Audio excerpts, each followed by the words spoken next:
Dobar dan I dobrodošli na drugi dan. Good morning and welcome to the second day of Privacy Week 2023. My name is Nastasia Stojanovic and I will be your host today.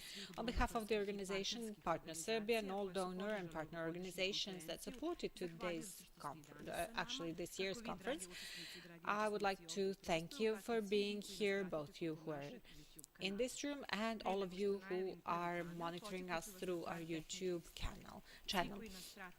I will remind you of a few technical aspects. All of you who are following us online can choose whether you will listen to English or Serbian.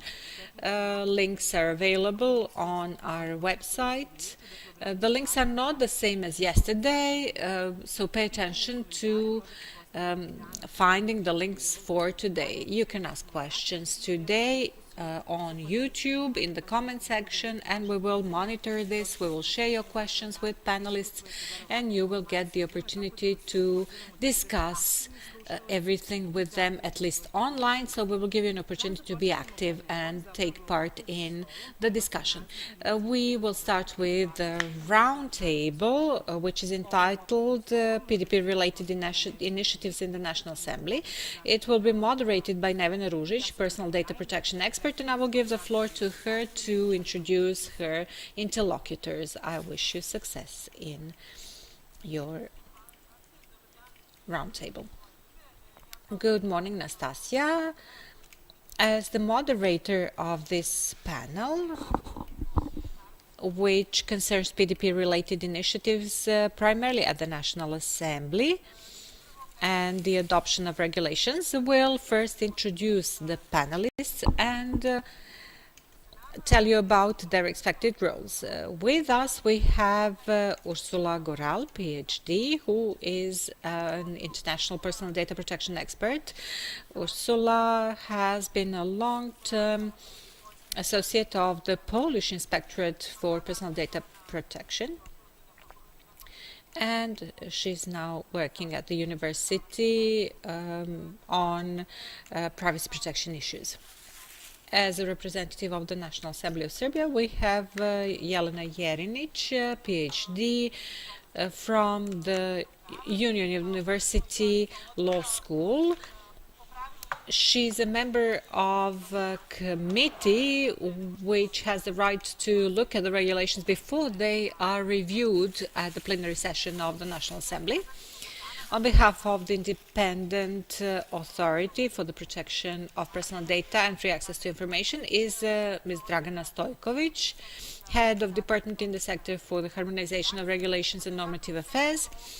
And this is actually a sector of this independent authority, and they review all draft laws in the process of harmonization of regulations. And in addition to this, impact assessments, which require the opinion of the Commissioner, and other regulations where the Commissioner is not required to provide opinion, but there is a need to do it. Also, we have Filip Milosevic from the Share Foundation. The Share Foundation has long been active in the protection of digital rights and also in advocacy and review of the need to actually whether it is needed to introduce mass biometric data surveillance through video surveillance, which includes facial recognition technology, the justification of such a system, not only from the aspect of safety of such data, but also from the pertinence of such equipment. And last but not least, we have with us also Executive Director of Partner Serbia, the organization which has organized all of this Privacy Week, Ana Toskic-Cvetinovic. This organization has initiated the drafting of a study that we will start this panel with. And this is what do we have to have in mind when we review regulations which might have consequences, even far-reaching consequences on personal data protection. using technology or without technology, in view of the fact that databases are multiplying, and it's difficult to imagine that any authority will decide to review less data or process less data than necessary. So we can only think about the growth of the amount of data, and we have to see whether this processing is always the case. This is the topic that I would like to raise as the moderator during this 3-hour panel. So I would like to start by giving the floor to Ursula. Her speech is in English, but as you've heard in the introduction, you can choose the language that you will listen to. We have interpreters who are here, and I would like to thank them for supporting us in the organization of this discussion. Ursula, the floor is yours. Thank you very much, Nevena. Thank you for the introduction. I would like briefly, maybe first of all, I would like to thank to the organizers. It's great to be here, and thank you very much for having me here. And as Nevena already said, I have been working for Polish Data Protection Authority for 15 years, and in fact 2 months ago I changed my occupation, and now I was appointed as a data protection officer. So it was very interesting for me to accept this invitation to come here and to prepare the paper elaborating the topic of data protection impact assessment. So I hope everyone can hear me. Thank you very much. And because for today, for the sake of today's discussion, I have prepared slides. So if I could ask to have these slides be shown to the audience, it would be great.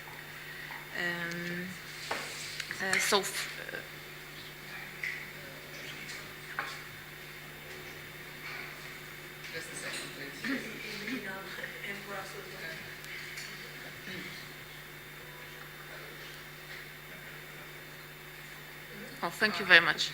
So the topic of the presentation is data protection impact assessment in legislative processes. And at the next slide, you can see the contents of my presentation. Today, I will focus on the short introduction of the concept of DPIA, because this is a very new concept in the data protection system in the European Union.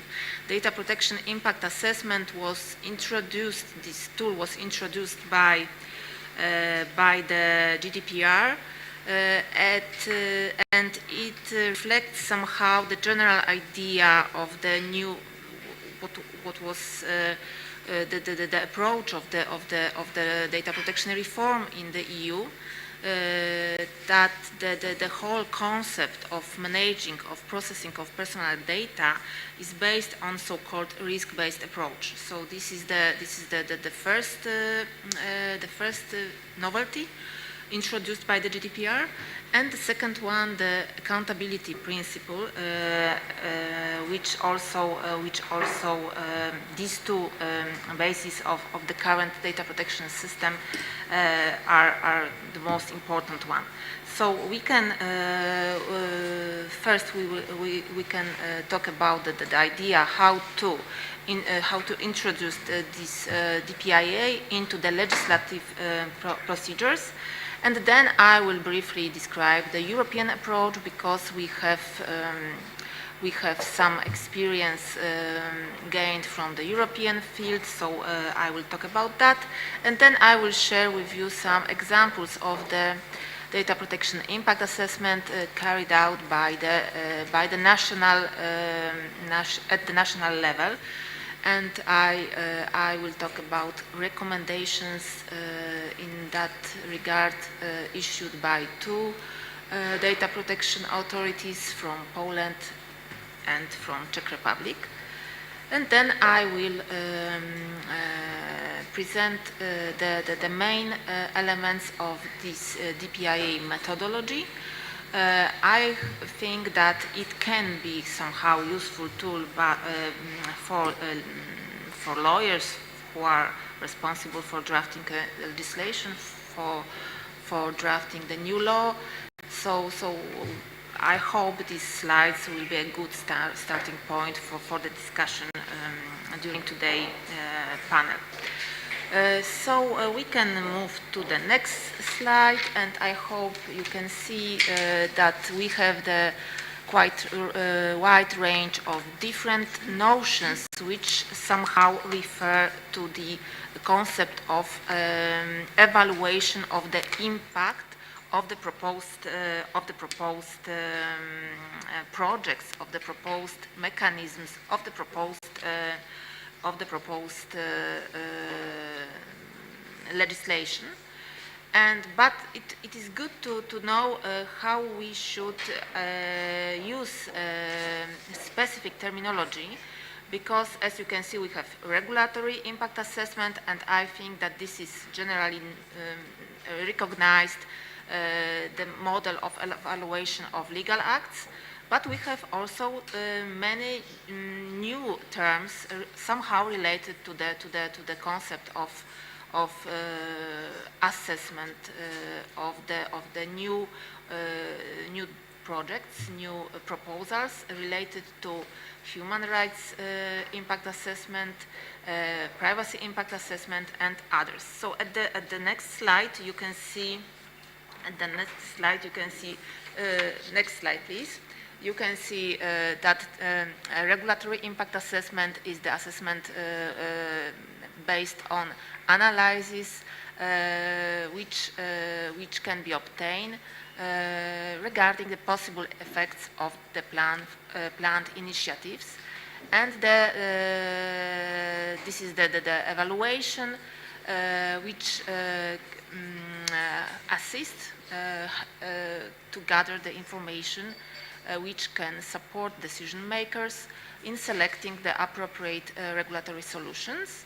So this is the idea, the regulatory impact assessment, which if correctly conducted, can really help the ministries, the authorities responsible for drafting a law in drafting the responsible and effective legislation.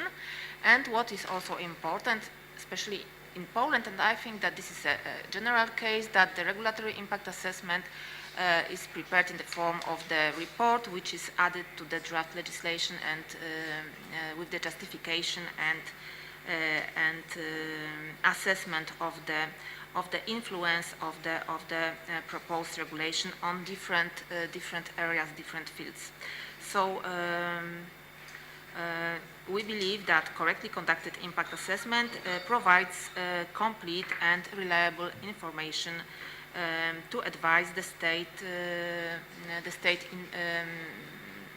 intervention, for example, and assess the benefits and costs of the legislation. And then at the next slide, I would like to present to you the new tools that somehow appeared in the governmental initiatives.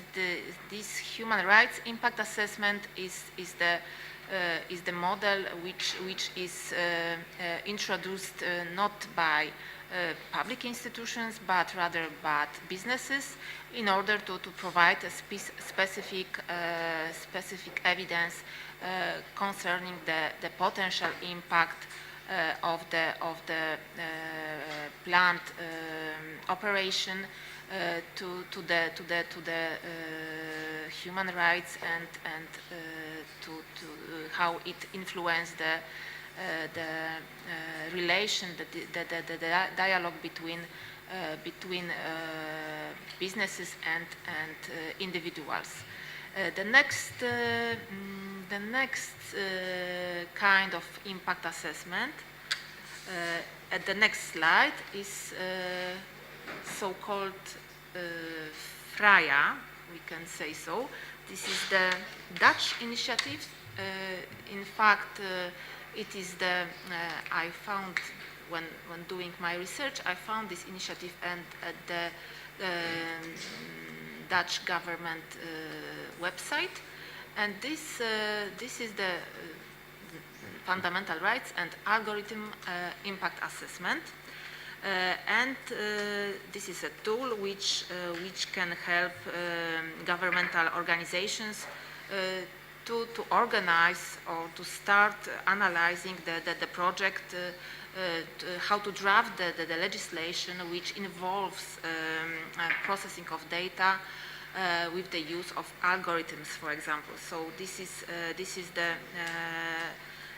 the tool delivered by the Dutch government, and the result of using this FRIA methods, FRIA model, it is desired to have all relevant points which require attention while using algorithms and to make sure for the policymakers that all important issues concerning fundamental rights are properly addressed in this legislation. So this is the Dutch example. And then we have, at the next slide, we have PIA, which was the primary impact assessment, which was introduced before GDPR came into force. And that idea, that concept of PIA was elaborated by data protection experts as a general idea how to implement the early warning system that leads to effective way of identifying privacy risks, especially in the relation to protection of personal data. And PIA was, so as I said, it was the concept that was meant to help to provide information on where and when the organization needs to take precautions to ensure adequate privacy safeguards even before the operations start. And at this very early level, the intention was to find the positive and negative impacts on personal data, and to assess whether this is acceptable or not, or we can design the operations in modified ways, and we can somehow minimize the risks that are involved in this procedure. And then, on the next slide, we can see the data protection impact assessment, which is which we are discussing today. The general concept, as I have mentioned, was new and introduced by the GDPR. And when talking about DPIA in drafting legislation, it can be seen as a tool for policymakers to perform such assessment at different stages, but first of all at the stage of drafting a new law or amending the existing law, and it can assist to the legislators to assess the level of interference with the fundamental rights to privacy and data protection, and what legal requirements must apply to assess whether such interference would be permissible according to the general European standards. And why one can ask, why do we have to analyze the impact of the new legislation for the data protection in particular? So we should remind, first of all, that, as you can see at the next slide, data protection is the concept recognized by the primary law, European Union primary law, as a concept which is introduced by the Charter of Fundamental Rights, where we have the definition of personal data protection right in the Article 8. And we have also the Treaty on the Functioning of the EU, which also provides for the regulation of personal data protection. And then the Article 16 of the Treaty on the Functioning of the EU was further elaborated in the form of the General Data Protection Regulation, and then also further developed at the national level. So if we should remember that according to European standards, personal data protection is recognized as a fundamental right. And at the next slide, we see that there are specific provisions in the GDPR which relate to DPIA. So we have Article 35 of the GDPR, when we have the main idea of the DPIA, and we also see in paragraph 10 of Article 35 that DPIA can be treated as a part of a general impact assessment in the context of the adoption of the legal basis.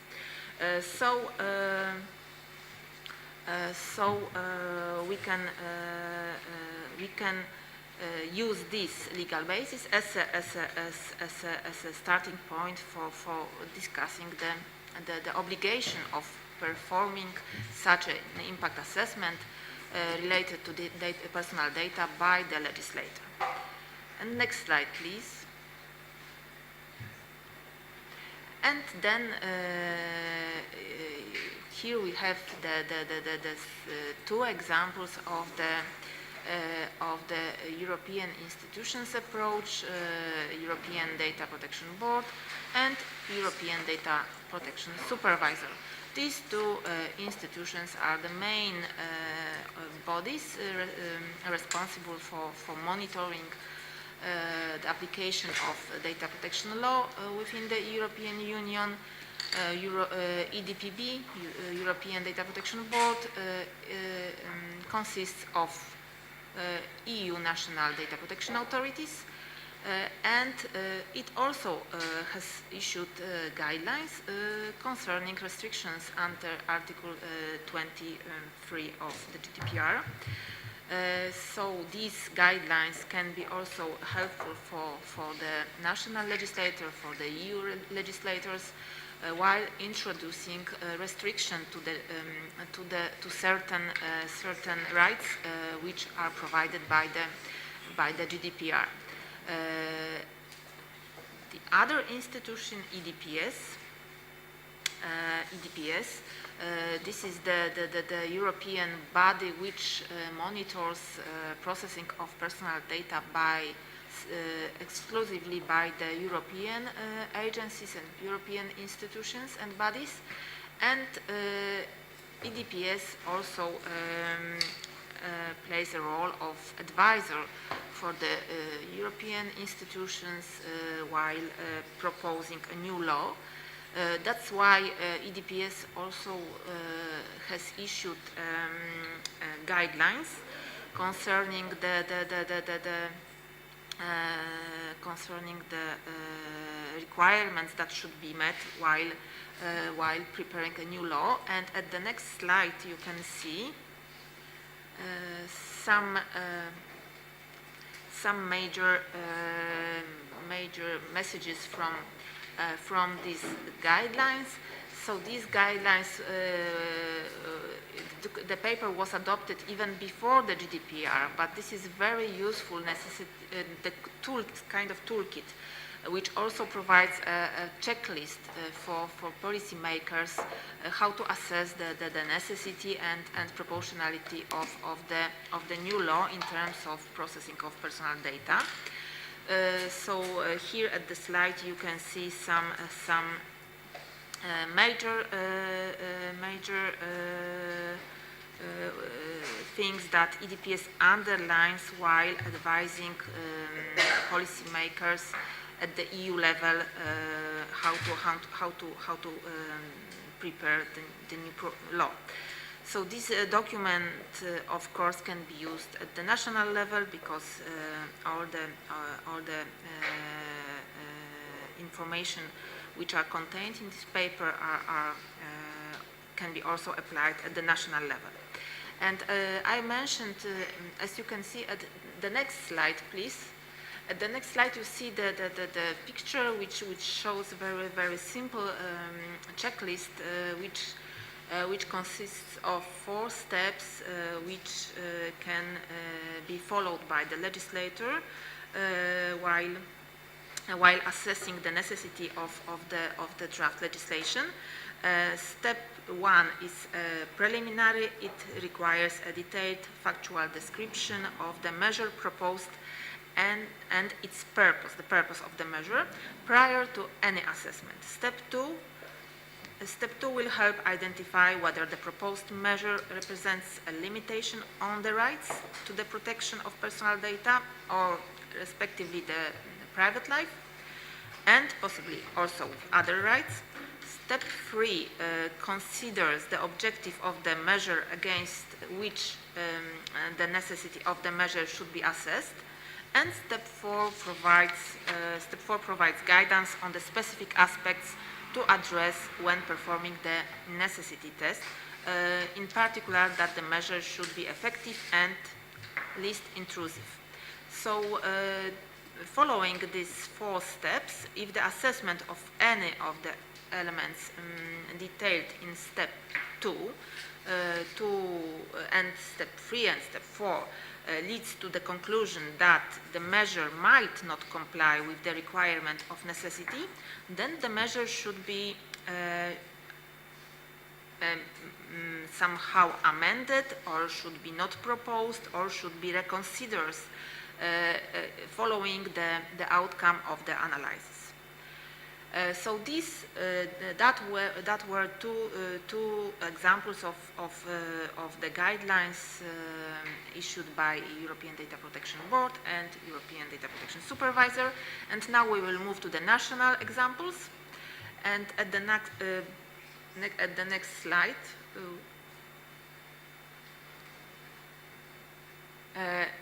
in general, what is the role of Data Protection Authority in the legislative procedure?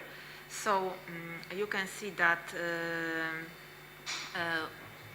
at the slide we have the Article 57 of GDPR, and in Poland we have also Article 51 of the Polish Act on Protection of Personal Data.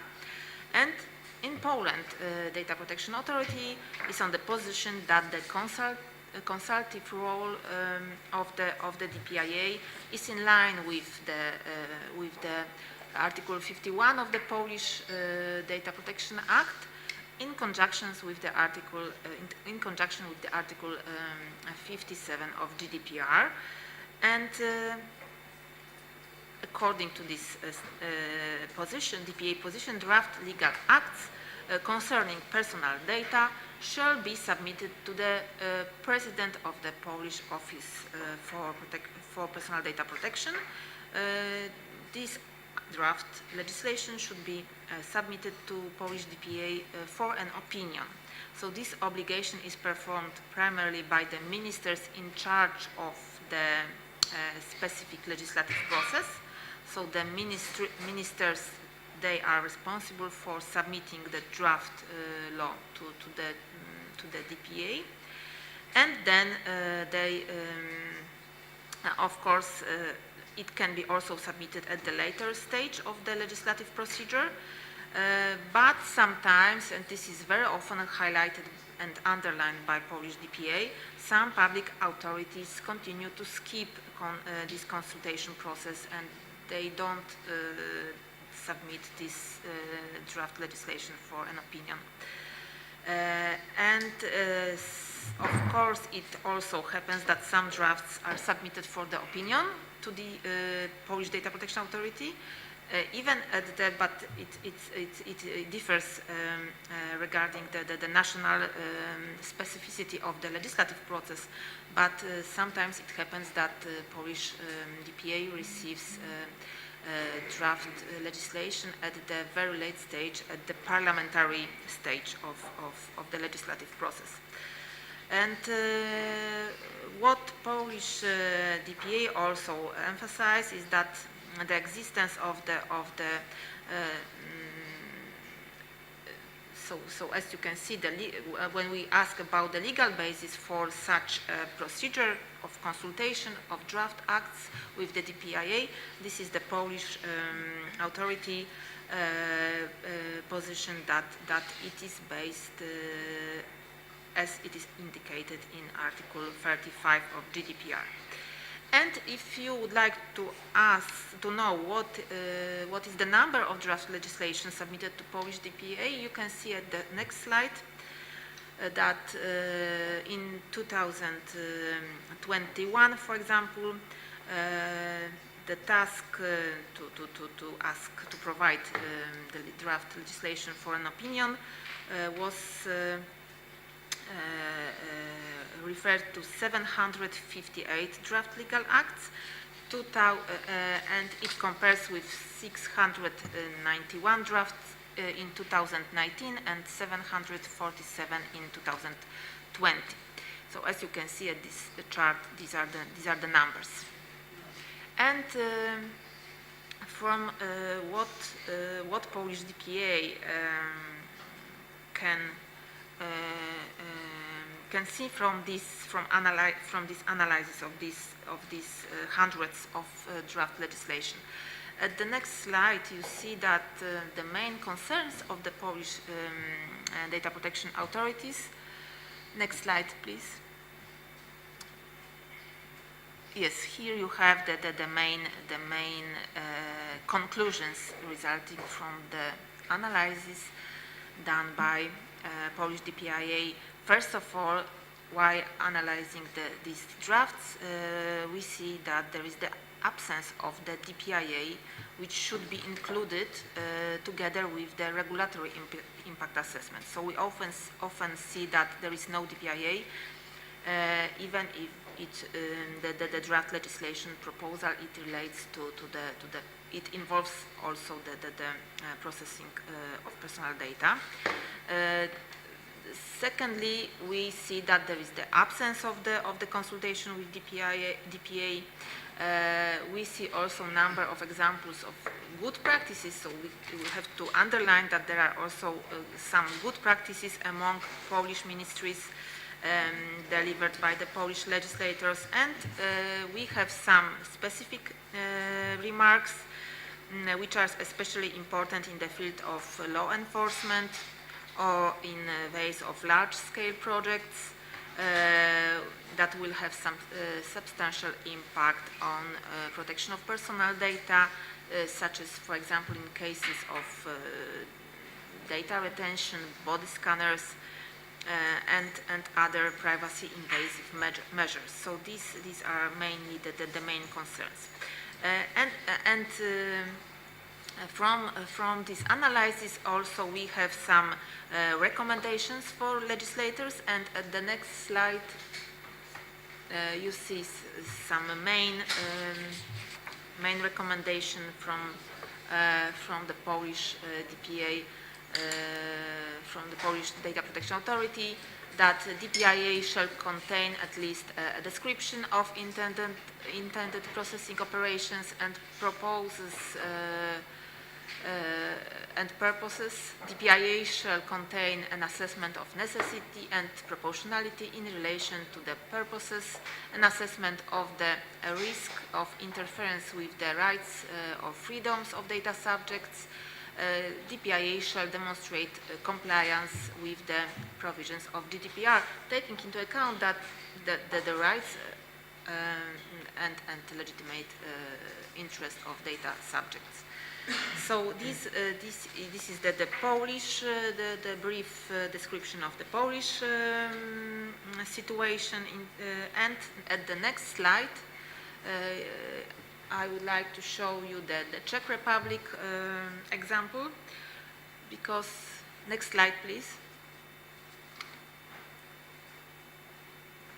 Because also the Czech Data Protection Authority issued the guidelines how to draft the legislation in compliance with the GDPR rules, and according to these guidelines, the Czech DPA also shares this view that Article 35 of the GDPR is creates a broader concept of regulatory impact assessment, and these Czech guidelines also describes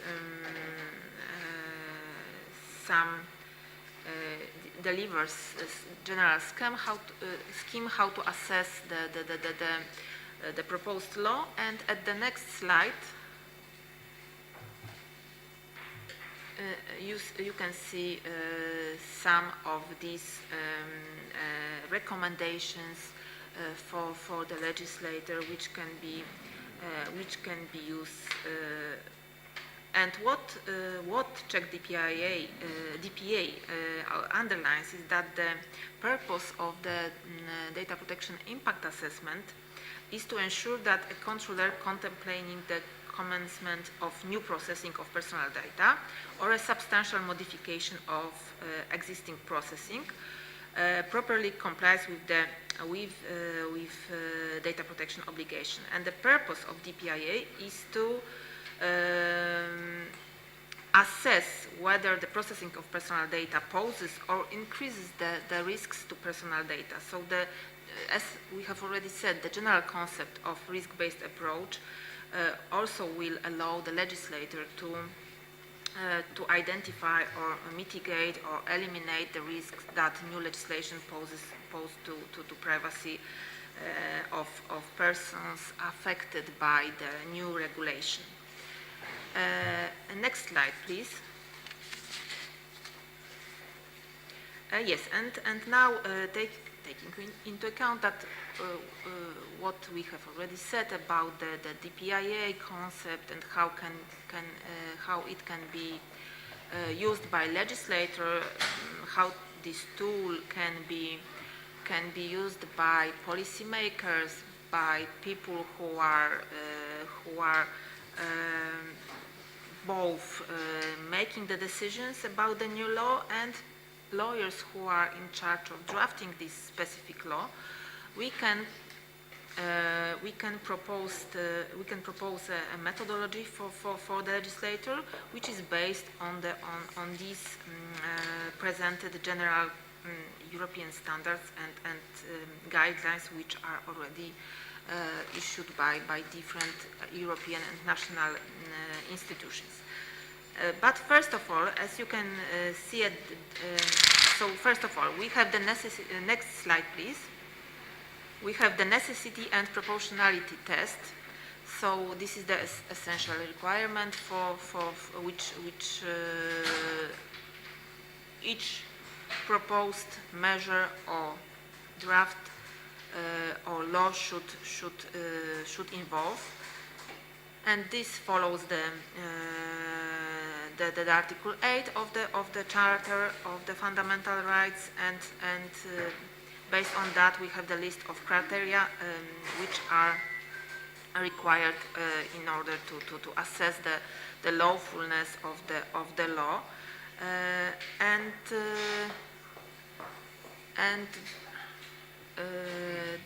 then we have at the next slide the transparency, which also means that each processing should be based on a clear, precise and easy to understand, accessible rules. So this is very important, and it was also pointed out by the Court of European European Court of Justice,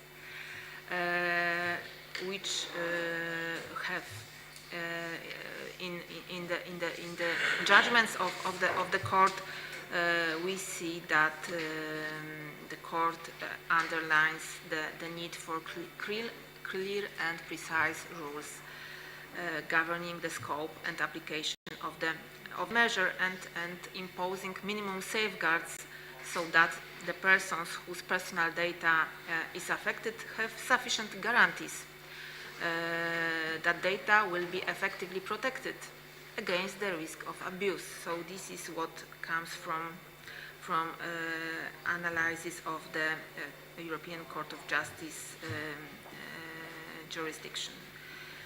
And then at the next slide we have the data minimization and accuracy principle, and this is what in Poland, for example, we very often have to remind the legislator that in accordance with the principle of minimization, one can only process data that are necessary to fulfill the purpose.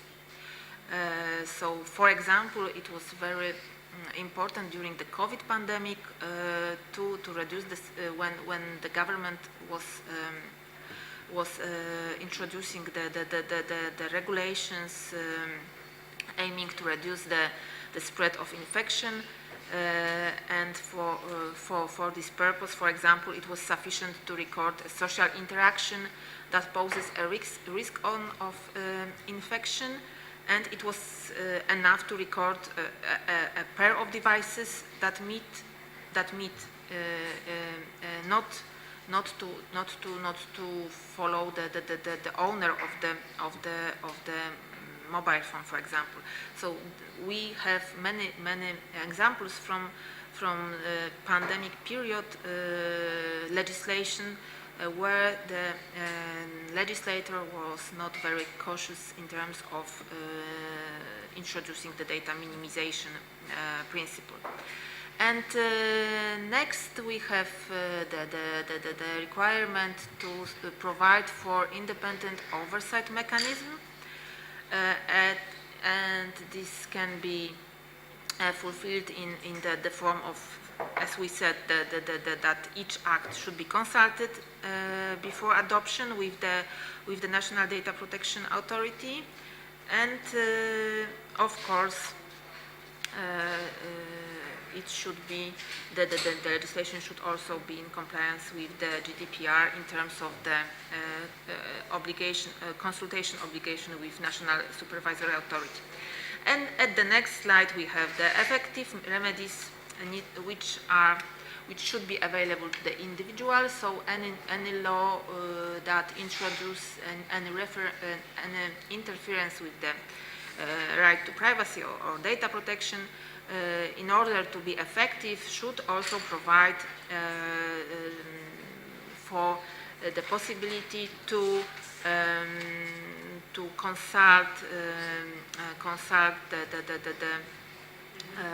the oversight system by introducing a judge or other body, independent body, responsible for oversight over the implementation of the law, which somehow reduce the privacy of citizens.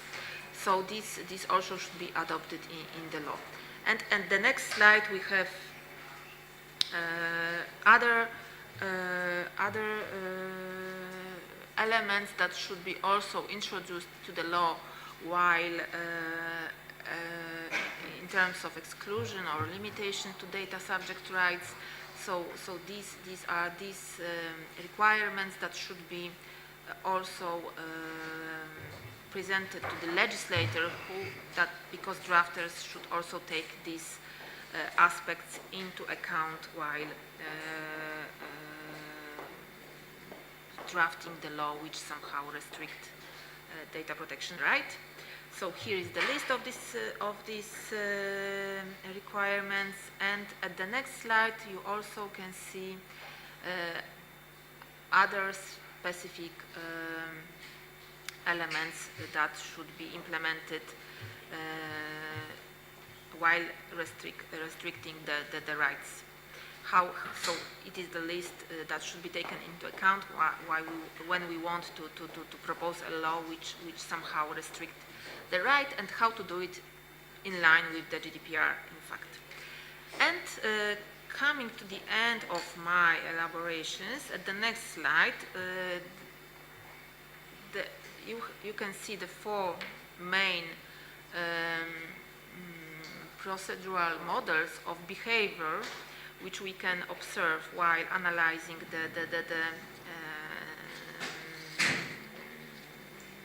the legislative procedures.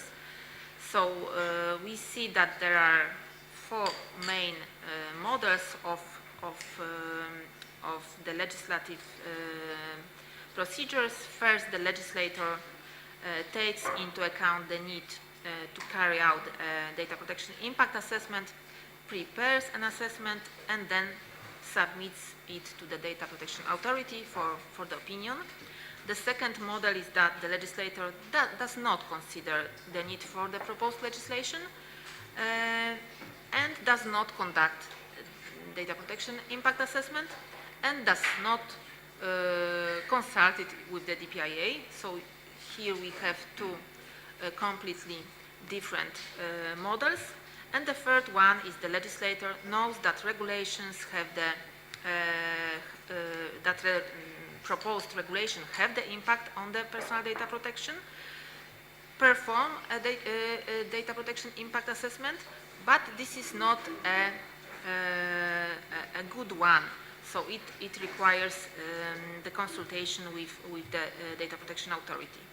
And the fourth model is that the legislator knows that the proposed regulation will affect the protection of data subjects, but simply doesn't know how to perform a data protection impact assessment and needs some help, assistance in terms to perform the DPIA.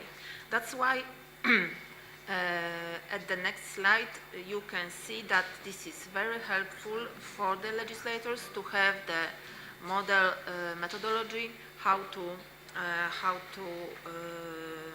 assess the proposed law, the proposed legislation in terms of its compliance with the GDPR or with the general European standards concerning privacy and personal data protection.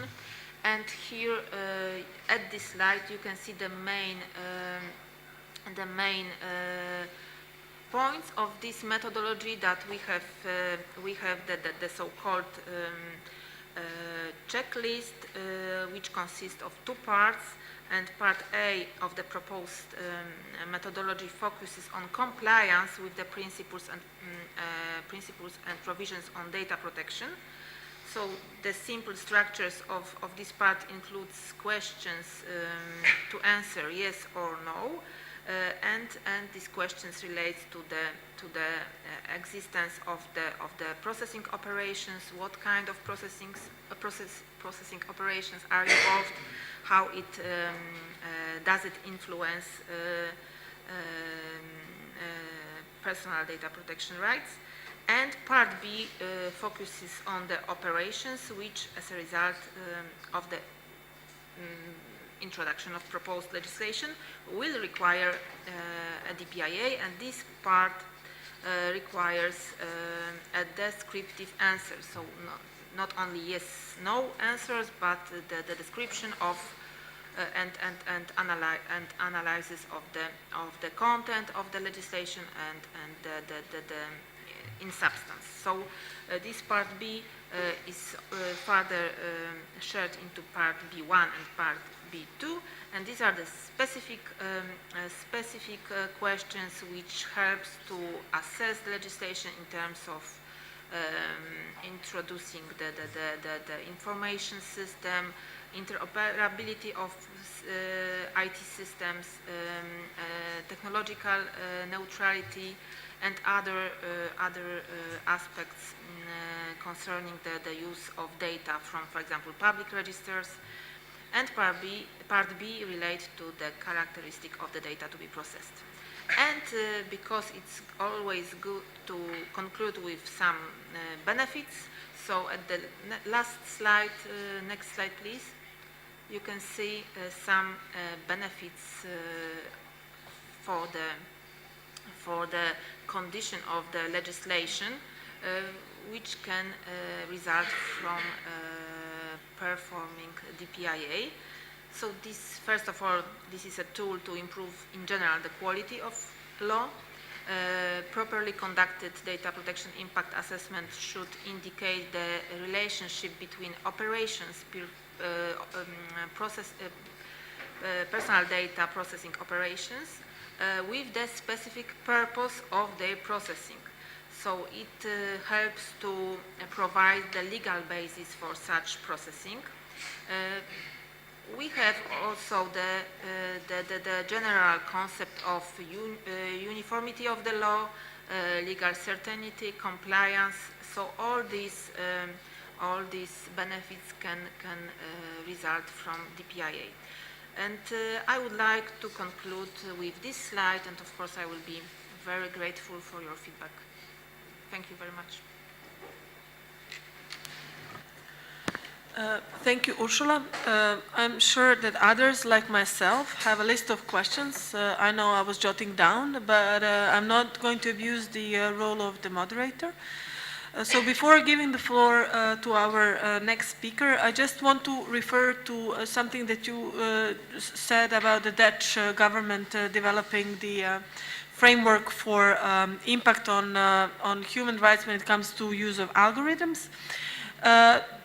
It's actually the effect of two data protection impact assessments conducted on behalf of the Dutch government. The first one was, the result was the change of the agreement of the Dutch government with Microsoft 365, because it was concluded that the Microsoft was not only the processor, but also the data controller. And the second, which might be of interest for our public authorities, is that the use of Facebook pages for official, as official pages for public authorities is, to put it mildly, dubious due to data protection concerns. But both of them were actually results of in-depth personal data impact assessment. And with that being said, I'm transferring to Serbian. Ono što je možda jedna od ključnih stvari pomenuto. What is one of the key things in connection with impact assessment is the assessment of risk as such, anticipation of what a piece of legislation or an act can bring about, in view of the fact that personal data protection is just one of the human rights that may be affected by a regulation. And frequently it is instrumental for the achievement of other rights. Although the impact assessment on data protection in impact assessment is not actually, there is a translation which is inadequate in Serbian. Although it is regulated on the model of the GDPR, we could say that this impact assessment has existed since the very adoption of the European Convention on Human Rights. What does the Convention say? When can we restrict a right? When this is regulated by law. But this law has to have a quality. It has to be accessible, it has to be clear, the consequences have to be appropriate, and the legislation must serve the achievement of legitimate interest, and the level of interference in the right, including the right to data protection, must be adequate in a modern society. So these are all the things that can be additionally analyzed, and we can say that, yes, we need to perform an impact assessment. Our practice is not so big as in Poland, because they've had more than 700 laws that have been analyzed. What Actually, how could we assess the quality or improve the quality of this analysis? I'm addressing this question to MP Jelena Jerinic, and we would like to see what they could look like. Jelena?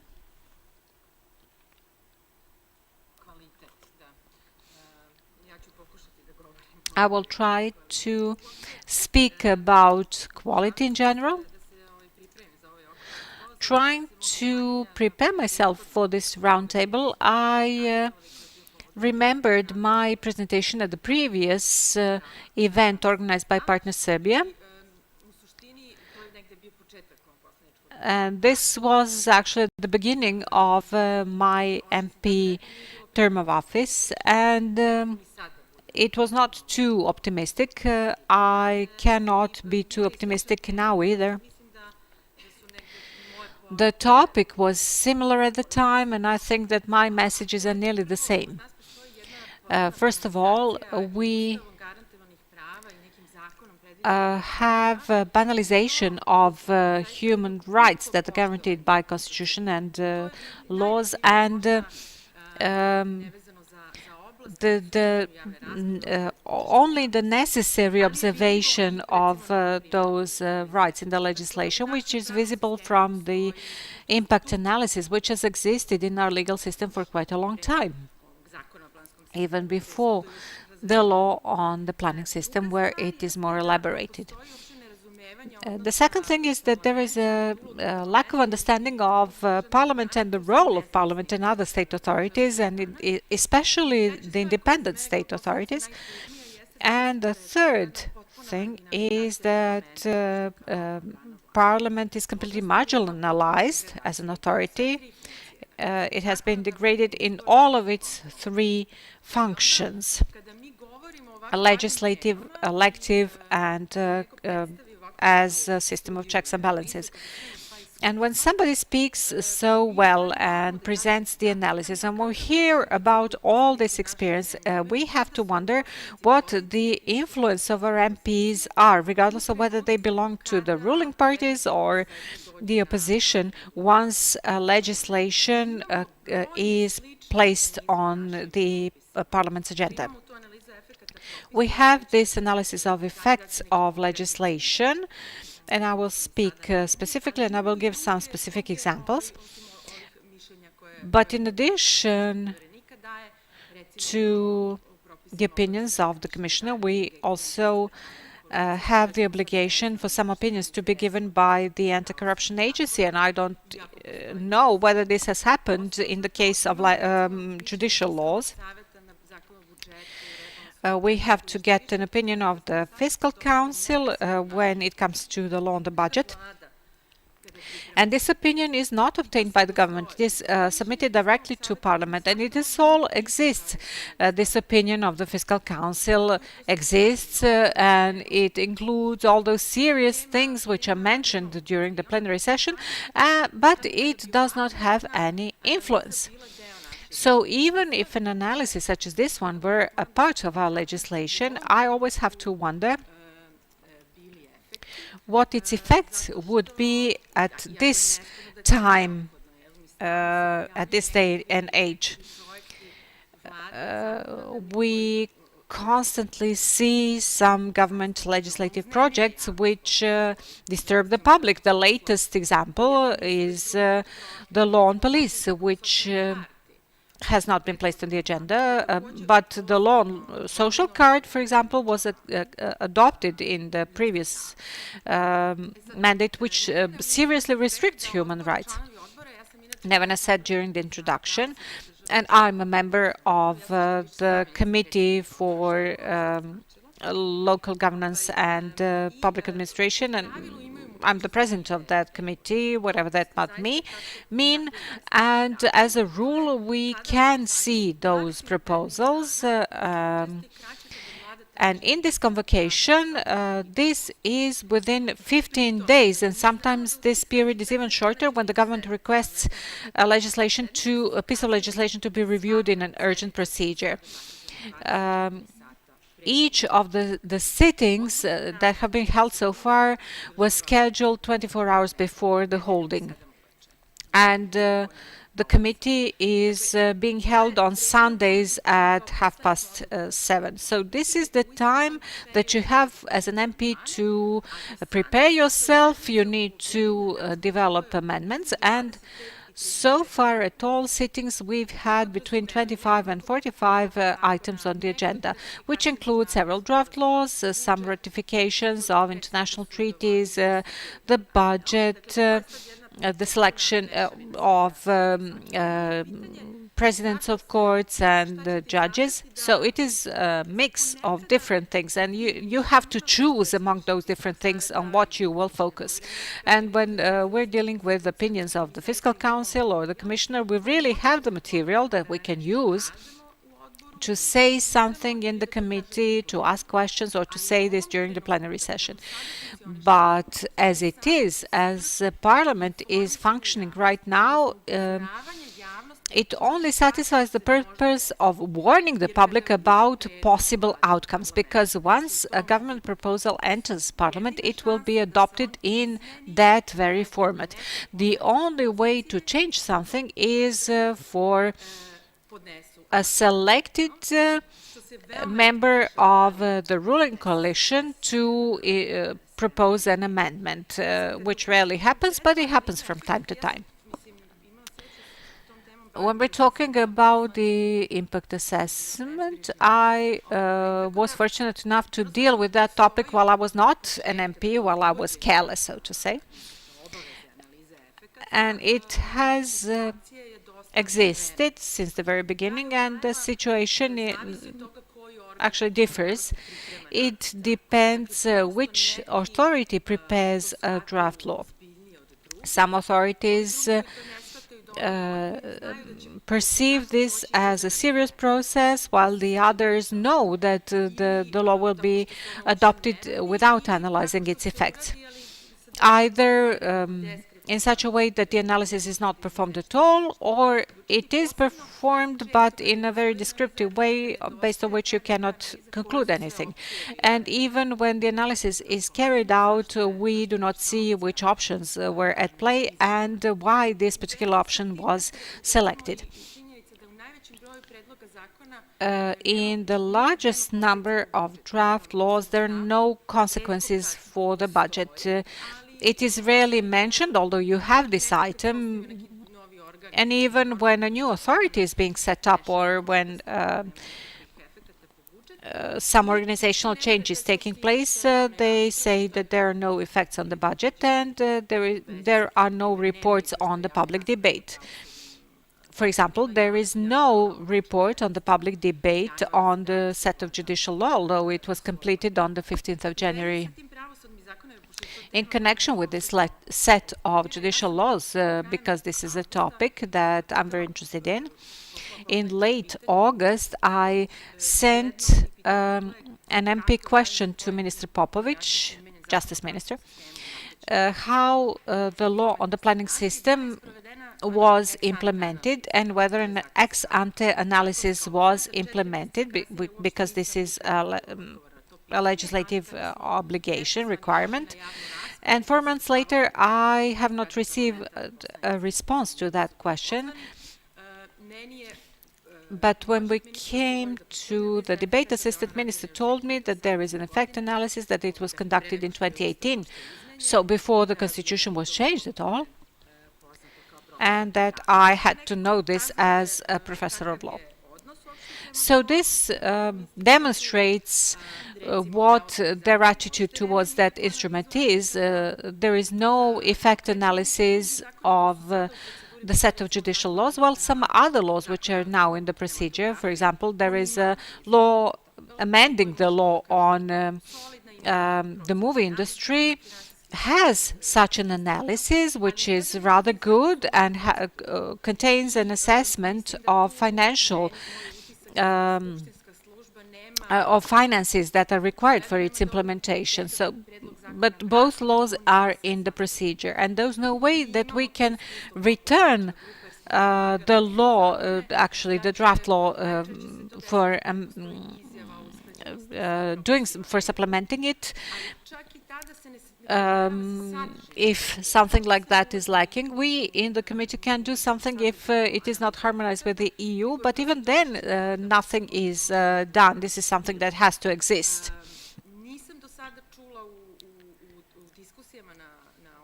I haven't heard at committees where I'm a member or in the plenary session that anybody has said anything about the effect analysis, and it is not covered by the proponent who is explaining why they are proposing the law. Such proposals would have to be reviewed in detail, but it is not something that's being done. On the 26th or the 27th of December, as a committee, we reviewed the report on the operation of the three most important authorities: the Commissioner for Information of Public Importance, Anti-Corruption Agency, and the Ombudsman, and we did this during the lunch break.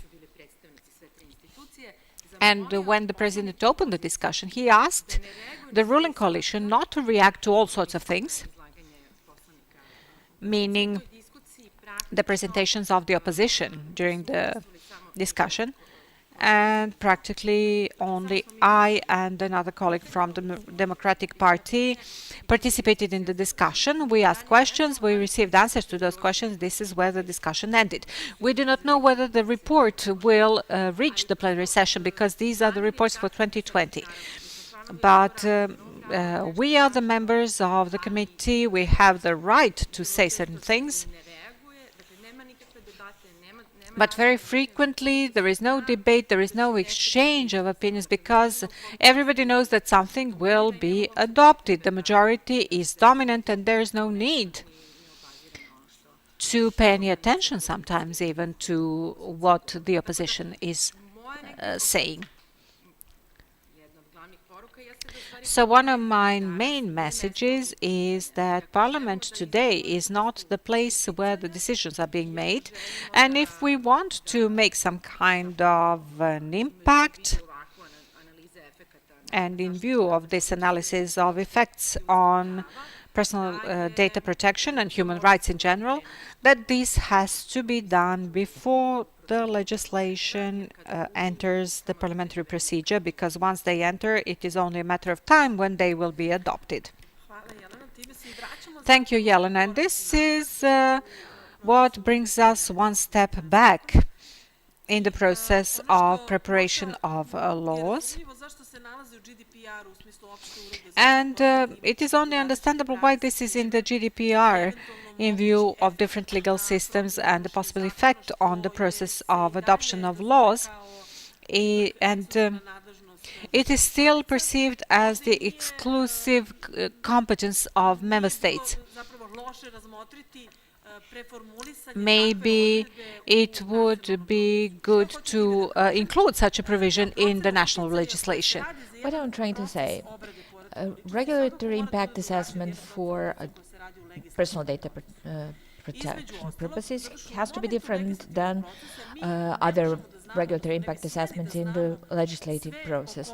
Why? Because we shouldn't know all the circumstances. We cannot know all the circumstances of the personal data protection. We will not know the type of the equipment, because at that point we should know what the proper procurement would look like, and or plan the resources from the budget, or favor one or other processor, or maybe one or other type of equipment. So knowing that there is some thinking about amending the personal data protection law, maybe we should consider adjusting this provision to the national legal system. But let's go to back to the process that is given under the current personal data protection.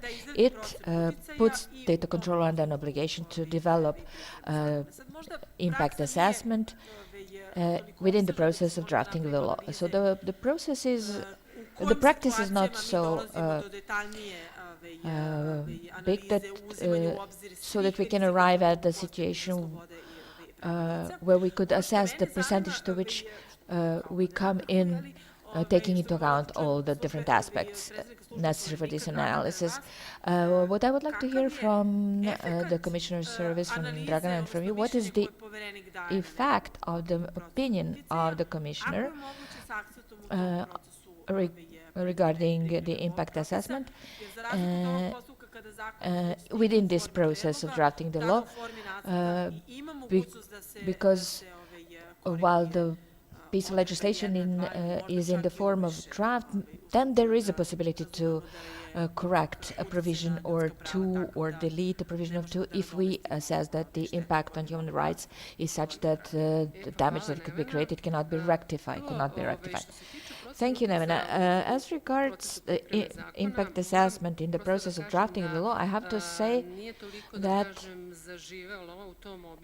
it's not so up and running as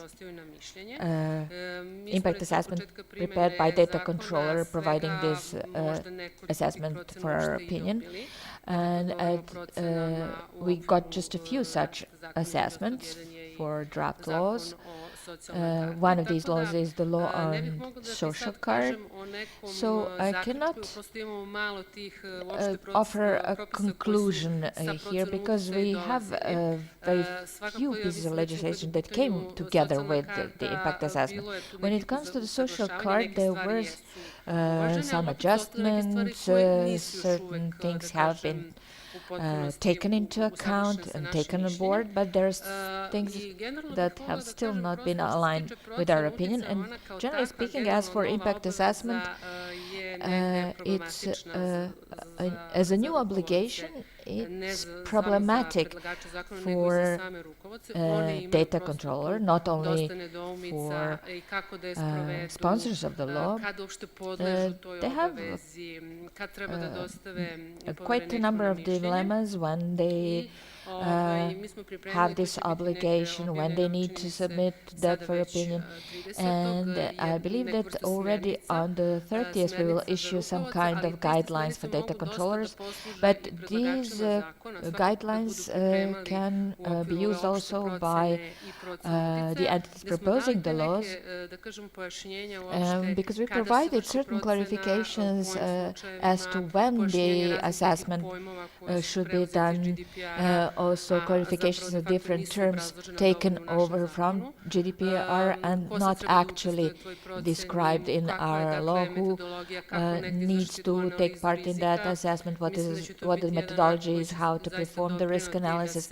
So I believe that this act will contribute to broader use of this institute, not only in the process of drafting laws, but generally in the work of data controllers. And generally speaking, when it comes to this process of drafting laws, this possibility, this new possibility under the law on the new data protection law, regarding the stage at which the assessment can be done, can be a bit problematic. And you mentioned that at the beginning.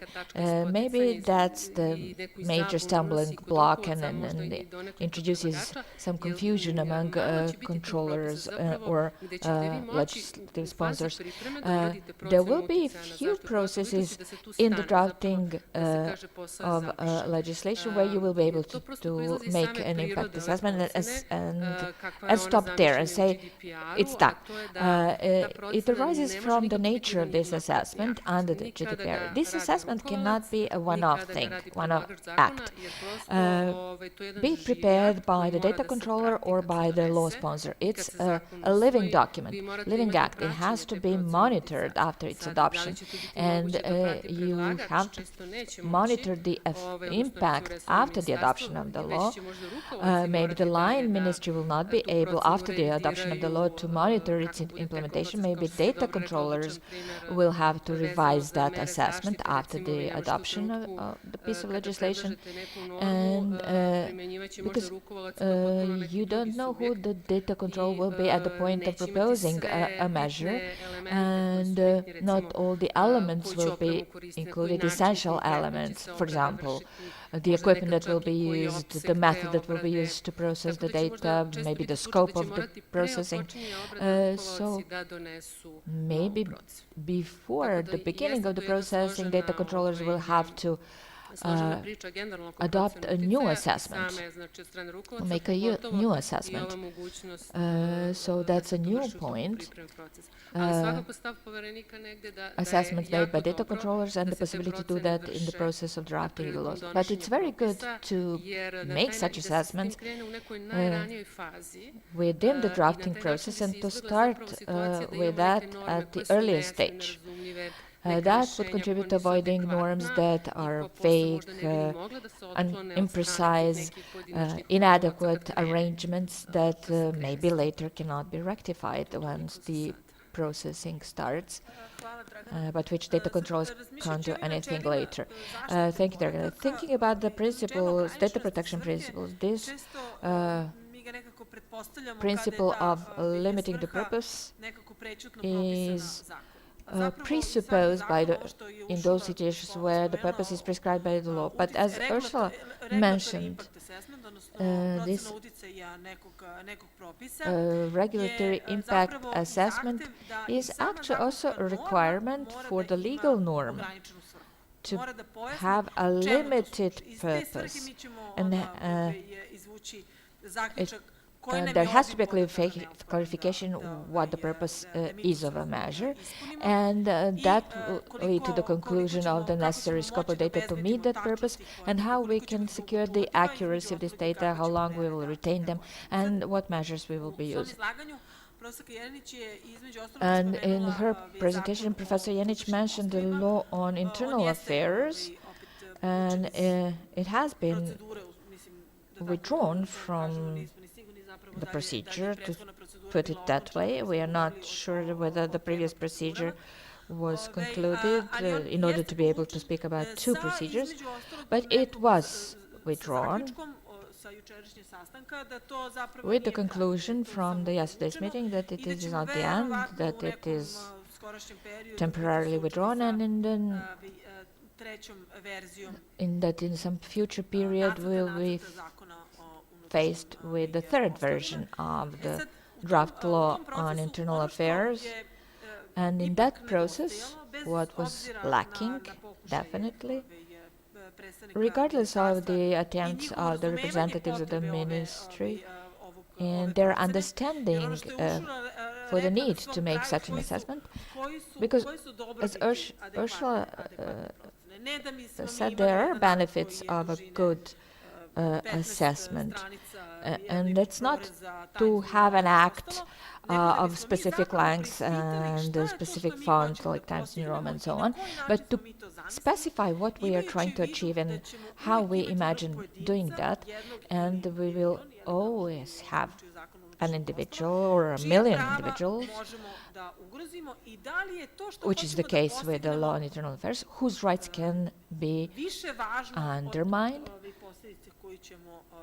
And we need to prove that it's more important than the purpose that we want to achieve. So there are some inevitable things in terms of encroaching on privacy, but when we talk about the law on internal affairs, bearing in mind the assessments that you have seen, what is the key thing that was lacking there while making a difference between regulatory impact assessment in the drafting process and the assessment in terms of we want to have surveillance on a limited space and of limited scope?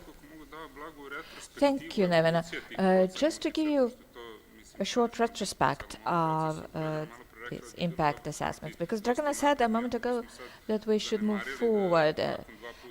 So if we put aside the fact that the law was withdrawn 2 times, maybe we started on time, because we got the law in 2019 for the first time, and we analyzed that.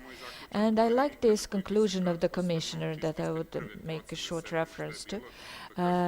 Just to remember this first assessment, which says from the above, it turns out that the regulatory impact assessment was not performed in line with the personal data protection law, and we cannot say which specific video surveillance system it refers to, what is the legal basis, what are the planned processing operations, what are risks to rights and freedoms of individuals affected, and it cannot be established whether data controller properly assessed the risks and provided for the relevant mitigation measures. So it sounds like there was nothing in that first impact assessment, nothing that it should have been there. Unfortunately, that's how this document looked like. And on the 22nd of April 2020, there was another second impact assessment, and there was nothing particularly new about that impact assessment. And after the second withdrawal of the draft law, in May 2022, after all the consultations and initial meetings with the police, we got draft impact assessment. We call it impact assessment 3.0. We analyzed it in June last year, and yesterday in the meeting we got an announcement of another impact assessment. So we've been through 4 stages so far, and this assessment has progressed. But according to the last one that we analyzed, definitely as for us, particularly when it comes to assessing risk for rights and freedoms of individuals, I will talk about these safeguards that should be put in place to mitigate these risks. So in the impact assessment made by the Ministry of the Interior, they list the risks that have been recognized, and I will mention some examples. Non-selective use of this face recognition software, that's great, but the risk control is done through organizational technical measures, and that they conclude that the level and probability is mostly high, but when the measures are adopted, it's considerably lower. We have the risk of insufficient transparency because citizens are not aware that somebody is recording them or that their face can be recognized, and that they are under surveillance. They don't know whether they are under surveillance or not. And the probability is medium there. The risk probability is medium, and generally it's a low risk, and that's how it functions. We have something that is called the face-based profiling. The risk is high there, but after measures it's medium or low. And then the accuracy of data is another risk, or recording faces in private spaces or software mistakes. And that's good. We didn't have that in the past. And there are things that are realistic. Risk of unauthorized access to data or abuse by unauthorized persons, and so on and so forth. Risk of loss, of destruction of data, data leakages, and so on and so forth. But there is no mention of risks for rights and freedoms of citizens that are not directly linked to personal data protection. So there is no mention of any other civil right. And what is the first argument for a ban on biometric surveillance is something that is called the apprehension effect. And it's related to the fact that people change their behavior when they're aware that they're watched. they're under surveillance. So the change in their behavior, because they know they are observed, it will affect other rights. Freedom of thought, freedom of religion, freedom of assembly. We will not go to a protest if we know that we are being recorded, particularly if we work for the government, for the public administration, or the state has some information about us that can be abused later on or used against us. And this is a major problem. In this risk assessment, we have no mention of that or a mention of other rights.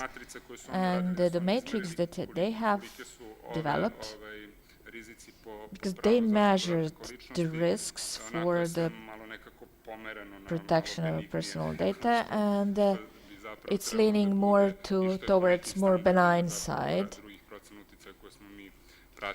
and not in line with the other standards for data protection that we followed on. And just a short reference regarding the safeguards included by the Ministry of the Interior in the risk assessment. And these mitigating measures, they are divided into technical and organizational mitigation measures. It makes sense. It's related to the equipment and their behavior within the system and within the police. But it's just a general description in several paragraphs. For example, police officers will be able to access the system only upon authorization, only with password and username, and that was very general, not specific enough, and various terms mentioned in the assessment could imply different things in organizational and technical terms. So we proposed for this segment of the document to be much more precise in defining technical and organizational measures. I will give you just two examples of each type of the measure. For example, when you have the name of the measure, controlling access to equipment, the control of users, or log, keeping a log of access, so it's technical measure. So there has to be digital recording of each and every access containing at least name of the police officer, the number of the badge, identification of the device from which access was made, the duration of the session, the activities, the resource that was accessed, the operation, the searches, digital recording on access. Actually, logs are kept forever in the journal, system journal. For example, people from BIA said when the commissioner performed inspection oversight, they concluded that somebody used blank identification to access the system, and they were never able to identify a person who accessed the data that leaked. So that is an organizational setback. There are technical measures that can help, that can mitigate these risks that have not been defined in this risk assessment. And when it comes to organizational measures, in this specific example, it is managing user accounts. And we propose to define that, to define privileges and roles for all police officers having authorization to access recorded material, to define the appropriate level of access in line with the organizational unit and position within the unit. So there are some software safeguards, double access to a system, at least, for example, access by at least two authorized officers accessing the particular data at the same time. So after the adoption of these proposed measures, things will be easier, and we don't we are aware of the fact that we don't have proper historical data on abuse of the system, so this could enable us to have much more data of this type. So I tried to point out some most important things from the last impact assessment, and we can move on. Actually, you mentioned an additional topic, which is very important, and this is that the impact assessment does not mean that we stop at that law. This means that this law has to be accompanied by appropriate bylaws that would provide the basis for insistence on certain specifications of equipment, for example, for the purpose of public procurement. And when I mention public procurement, just one note, the GDPR, in its preamble, contains the risk assessments that need to be made in the public procurement procedures. Why? Because regardless of the fact that vendors are not subjected to the GDP, actually to the processing of personal data, the fact that privacy is required to be incorporated in a legislative solution imposes the obligation of those who are procuring the equipment to think about that. And when we think about all things that are binding for those who do not necessarily have to be data controllers when certain equipment is procured, we're actually talking about a requirement which should be logical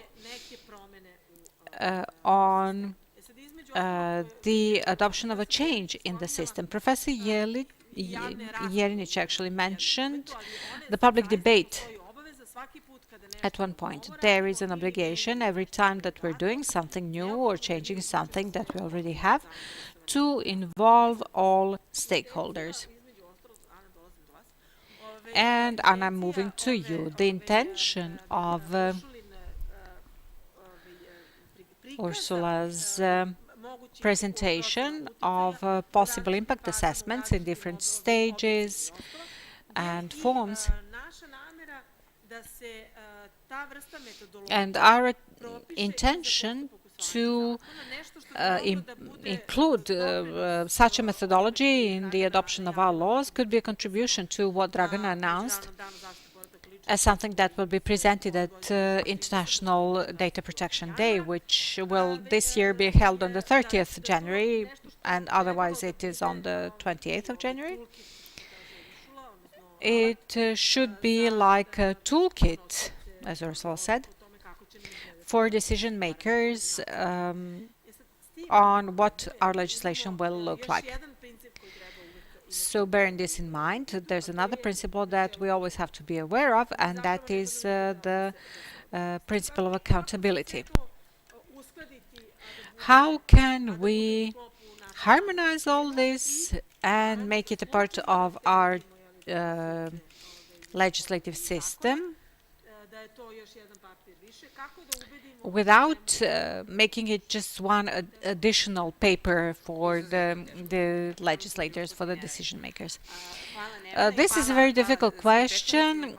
Thank you, Neven, and thank for everybody who spoke before me and all of you around the table. And I'm sure that you will feel the need to be involved in the discussion. That's why we made this roundtable so long, to enable all those who want to say something to do that. Listening to Ursula's presentation, first of all, and I would like to thank her for her analysis and very specific guidelines for methodology. Actually, I was impressed the most by the information about the number of legislation that reached the Polish Data Protection Authority, which include some aspects of personal data protection. Dragana said that this number is far smaller in our country, And maybe later in the discussion, I would like to ask Ursula what these legislation are. What kind of legislation this is actually, because we have a small number of regulations in which the Commissioner could provide his opinion. These were regulations with the main purpose of personal data protection, like the law on the social card and the draft law on internal affairs or the police. So far, we have not had the opportunity in the public, and Dragana can comment on this later.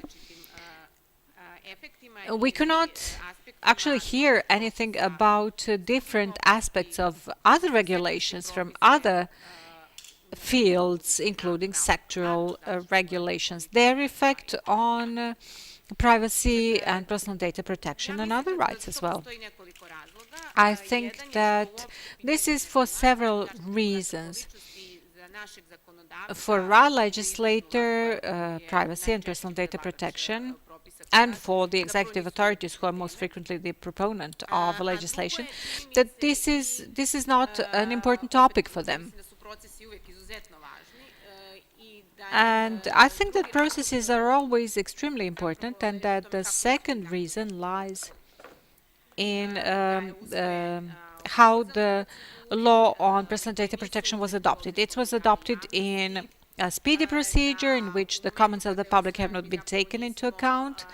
When it was adopted, we could not really see the comments that arrived from the European Commission, which included critique of the legislation, which actually represents rather bad translation of the GDPR, which leaves certain loopholes in our legislation, and we now have quite a lot of problems in the implementation. Those imprecise provisions refer to the fact that we do not have defined competent authorities. Ursula probably knows this. Our law has not only taken over the GDPR, but also the police directive. So we don't know to which authorities the special regime of data processing refers. The second problem is the issue of supervisory authorities and the Commissioner, and I'm very pleased to hear that those guidelines will be released. Under the law, the Commissioner does not have the obligation to provide some mandatory instructions or guidelines that should be mandatory for the legislators and data controllers. And I think that this piece of legislation limits the Commissioner from being more proactive and providing specific instructions to data controllers and how they should actually conduct impact assessment. And this is why we wanted to propose this methodology, observing what data protection authorities at the EU level are doing. And we were told by the Ministry of Interior that they have never applied the impact assessment, that this is a new process for them, and that we are all learning this process, and we're working on getting a document which will be better than its previous version. And if we compare those processes, the drafting of the law on internal affairs with the process of the drafting of the law on social card, there is some kind of progress. The public is involved much more, and at its initiative and at some pressure, it receives impact assessment and some opinions from the Ministry of Interior. Unfortunately, we did not have this for the law on the social card. Dragana has already said that this law did not take into account the majority of comments of the Commissioner. It was adopted unanimously at Parliament without a single amendment provided by MPs. 169 MPs voted for the law which provides for 140 different methods of personal data protection or data processing, and this applies to the beneficiaries of social benefits. And now we have a situation in which 20,000 beneficiaries of social assistance have been excluded from the system, and that's why we have to insist on not having that anymore. So this is also interlinked with the question on which we insist, and that is the harmonization not only of new legislation, which is yet to be adopted with the law on personal data protection, which is related to the action plan for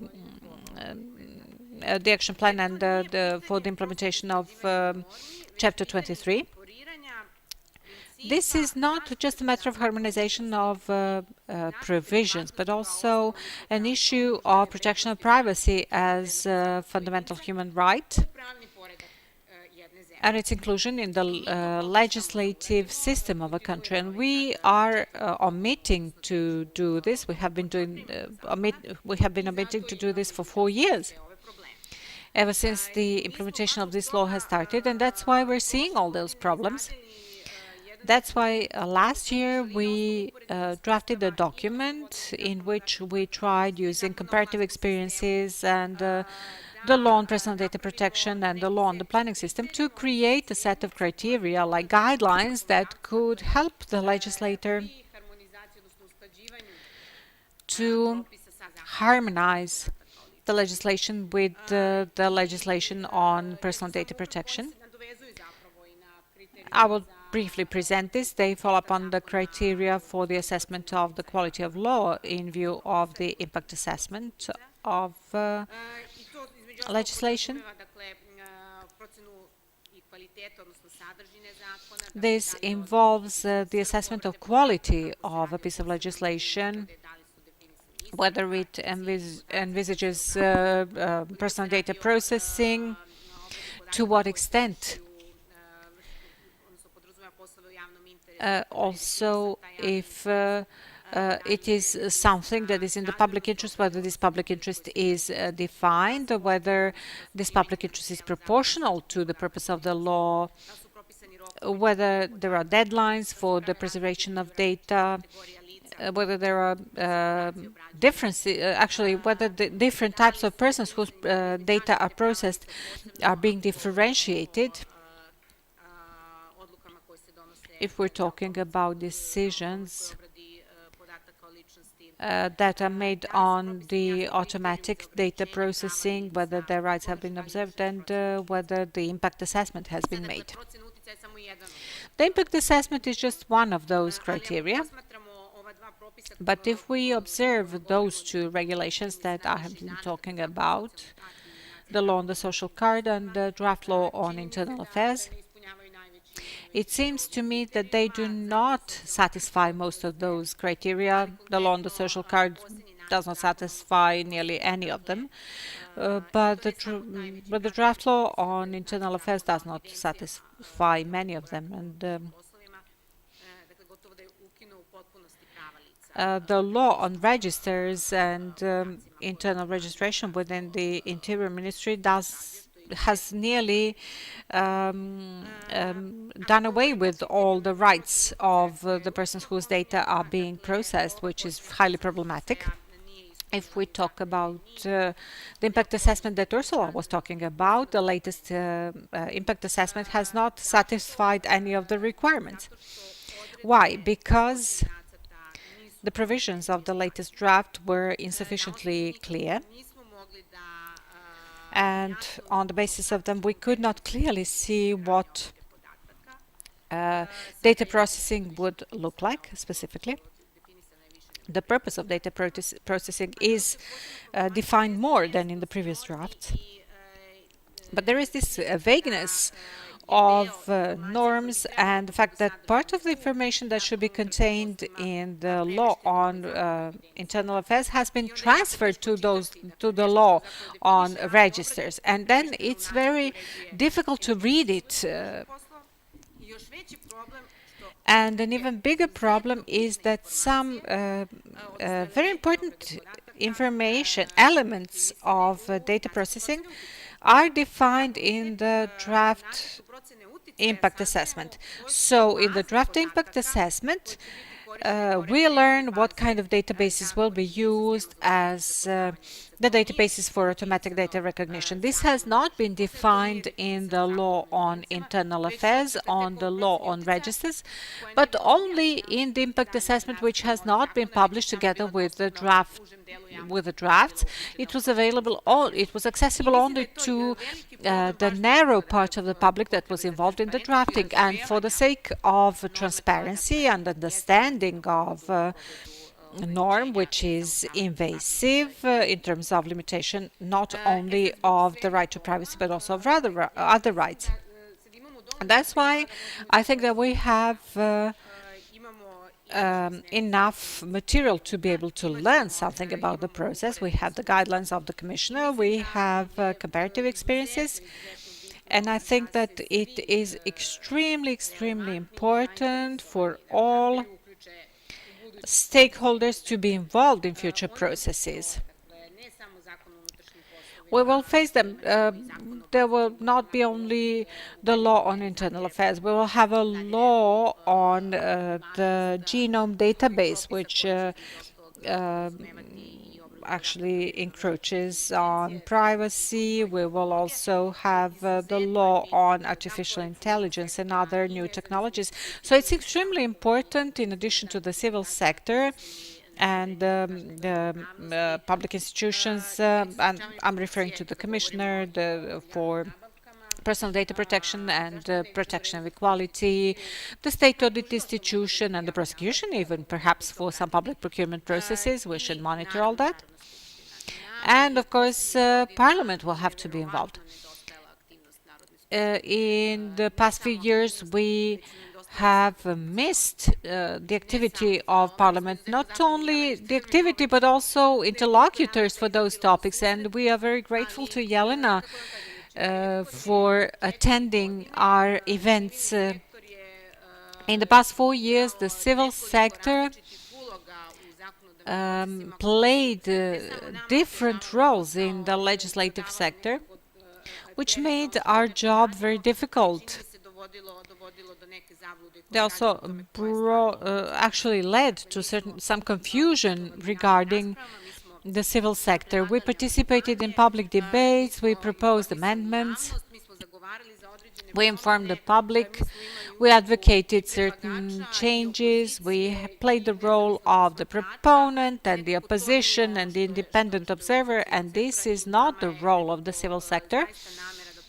And our intention is to try to involve Parliament as much as possible in order to ensure that it really participates all the three roles, it plays all the three roles that Jelena was talking about, and this is something that we really lack. In the field of secrecy of data, control of the security system, etc., etc. So I hope that this capacity of Parliament will gradually increase, and that's all for now. Before I give the floor to Ursula once again, and then Igor, I have noted that you asked for the floor, and whoever wants to intervene, just let me know so that I can keep records and control the limited time that we have on our disposal. Regarding the law on social card, the initiative for the assessment of constitutionality is before the Constitutional Court of Serbia, and we should expect a decision. And the reasoning of the decision, it will be very important regardless of what the decision is. And I hope that the DNA register law had a different fate. Back then, the Commissioner for the Protection of Personal Data submitted a request for the assessment of Constitutionality, and then the Constitutional Court issued a decision dismissing these proposals, stating that there are no grounds for that, and the reason for that proposal was what Anna was talking about, and among other things, differentiating among categories of persons whose data and these are unchangeable data, and the consequences can be very far-reaching. And the Commissioner had such a case in its practice, quite well illustrating possible dangers for the personal data protection. And in the set of this law, there was also the law on amendments to the law on DNA register, and it could have been used as an opportunity to correct the mistakes made in the past, and to provide for more adequate data protection. So before Ursula, just to mention that Anna mentioned harmonization of the applicable regulations. And I just want to give you a short illustration of something Anna and I did some year and a half ago. It's an overview of laws related to a very limited number of regulations in the security sector. We didn't embark upon the analysis of the regulations that should be adopted, just the applicable ones, and we arrived at the conclusion that there are more than 90 pieces of legislation that should be considered revisited, and that there are also, on top of that, there are also those that should be adopted that are lacking. And Ursula, I'm giving the floor to you, and then to Igor. Thank you very much. So, first of all, it was a very interesting discussion, and I think that one of elements of effective impact assessment of the legislation and effective procedures in terms of having better legislation is to have such kind of dialogue. And in Poland this is the same, and it's very often happens that DPA didn't notice specific law, for example. DPA is not aware of the fact that the government is working on the law. And it's very helpful to know from NGOs, for example, that something is going on, that one of the ministries is working on the new legislation, and it's very important to have open and transparent dialogue between different stakeholders in order to exchange the views, exchange the reasoning, to try to understand each other in this dialogue. And I think that Parliament still have very important role in this process, especially because sometimes we focus on very extreme examples, that the law was passed during one night, for example. It happens everywhere, I think. But we should maybe focus on the regular procedure when the ministry is working on the draft law, and we can somehow contribute to this works. I mean, sometimes I say we as a DPA because I have been working in so many years at the Polish DPA, and I know that. Because Anna asked about the amount of the legal acts, and I think that this is still not enough in Poland, and I don't know what are the numbers, how many legal acts are passed each year, but I think that this 700 is like 1/3 of the total number of legal acts adopted in Poland yearly. So it is still not enough, and my colleague, who is the head of the legal department in Polish Data Protection Authority, she still regrets that not so many legal acts are consulted with the supervisory authority. So this is one of our main concerns, that still government, that is not a rule, that government consult government or particular ministries, because as Jelena said, it depends on the drafters. There are ministries, for example, Ministry of Defense, Ministry of Education in Poland, and for them this is everyday job to consult the DPA. And there are some ministries which are not so open to consult with us. I don't know, it's difficult to say what is the reasoning, but of course, having heard our discussion, I think that the legally binding procedure for performance of such impact assessment should be the solution for its effectiveness. I mean, we know that sometimes we have the political will, the tension to adopt certain provisions, and the legislator who is responsible for drafting these provisions is not, he cannot be charged with all this responsibility to provide the new law in compliance with the fundamental rights, with the charter, with the treaties, and etc. So, but still, I think that having this checklist, because when we are doing this regulatory impact assessment, sometimes we think about different costs, various influences on various areas, on environment and budget, other things. And when I ask, before coming here, I asked my colleagues who work as legislators in parliament, in government, and I asked them, do you conduct such a DPIA while, and what would you need in order to do that properly? They said, oh, we do have such chart, which is called regulatory impact assessment. Have a look at this. You can see that we have to assess the impact on these different criteria fields, and then we have others. And here we indicate data protection as others. So this shows that we should, such kind of discussions are very, very, very important, and we need such kind of discussion for sure.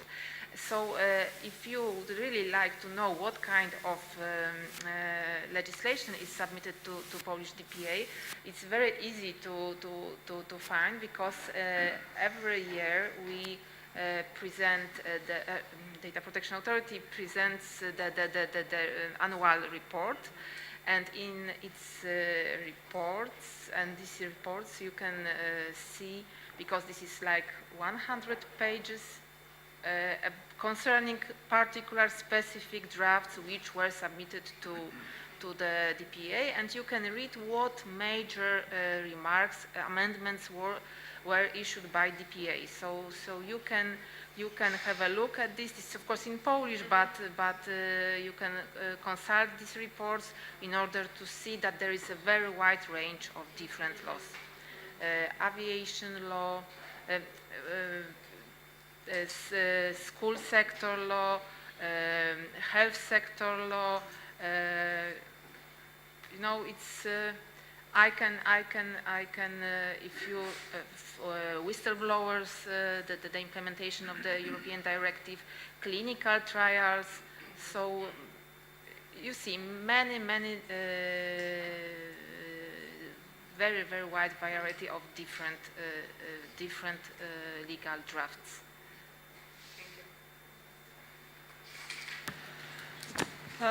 Zapravo baš kao što I Uršula kaže. Actually, as Ursula says, this number of laws is something that is inevitable, simply.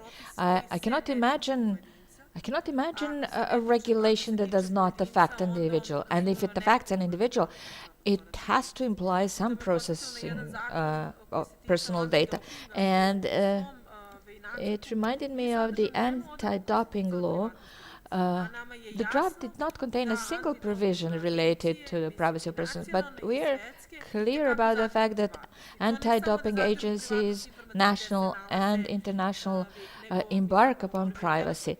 So we are talking about privacy of the person's body, taking samples and so on. Luckily enough, it was eventually taken into account. But you can imagine a situation that a law is passed that on face value does not have any privacy clause, and essentially it should have. When Ursula was in Belgrade last time around, the commissioner organized a conference of data protection authorities in Southeast Europe, and the then head of the Polish DPA was present. His current European supervision in the European Supervision Body, EDS, and we were talking about the relationship between these bodies and parliaments, and he mentioned that he has his own chair in the parliament. Actually, there's the name of the authority, DPA, on that chair, and he can come there. And it was 10 years ago. And in the meantime, personal data protection was brought to the top of the agenda in the field of business or rights or protection. And he had the right to point to the problematic nature of a piece of legislation that was debated, and he did that on 2 occasions, and both times these draft laws were reconsidered. And Igor Kuzminski was once Secretary General of the Agency for the Personal Data Protection in North Macedonia, and one of the candidates for the commissioner. He is on behalf of the private sector here in participating in the Privacy Week, but I believe that our discussion inspired some ideas about what needs to be done in the legislative process, regardless of the state where we are. Добре. Мене право да кажем највише Филип инспирирал. I was inspired by Philip the most. Све е било I окей, have to каде say, ние I'm Урсула joking. имали 1/3 од закона да би прошли. Everything was okay. Ursula, if we had 1/3 of laws going through our DPA, we would celebrate. Unfortunately, it's not like that. I know the situation in Serbia is similar. And I liked your presentation, Philip. You said what was good according to you and what was not good. And you provided a proposal for a solution for those things that you said were not in order. So you didn't just know that these things are not good, you made a concrete proposal to deal with that.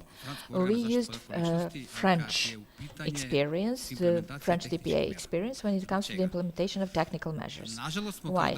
Unfortunately, as a state, we had this affair with wiretapping. More than 20,000 citizens were wiretapped. Sorry for my grammar. Better for you, but I was informed by Anna that I could speak either in Serbian or English. So, šta se sad dogodilo? Prva presuda koja je došla iz toga je bila presuda zbog... What happened now?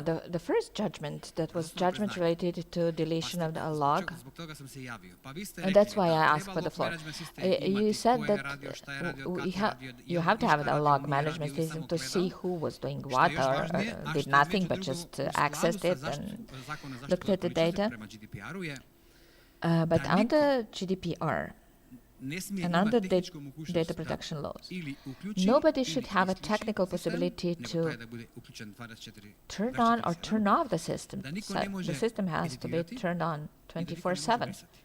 And no one should have the technical capacity or ability to change the data or to delete it.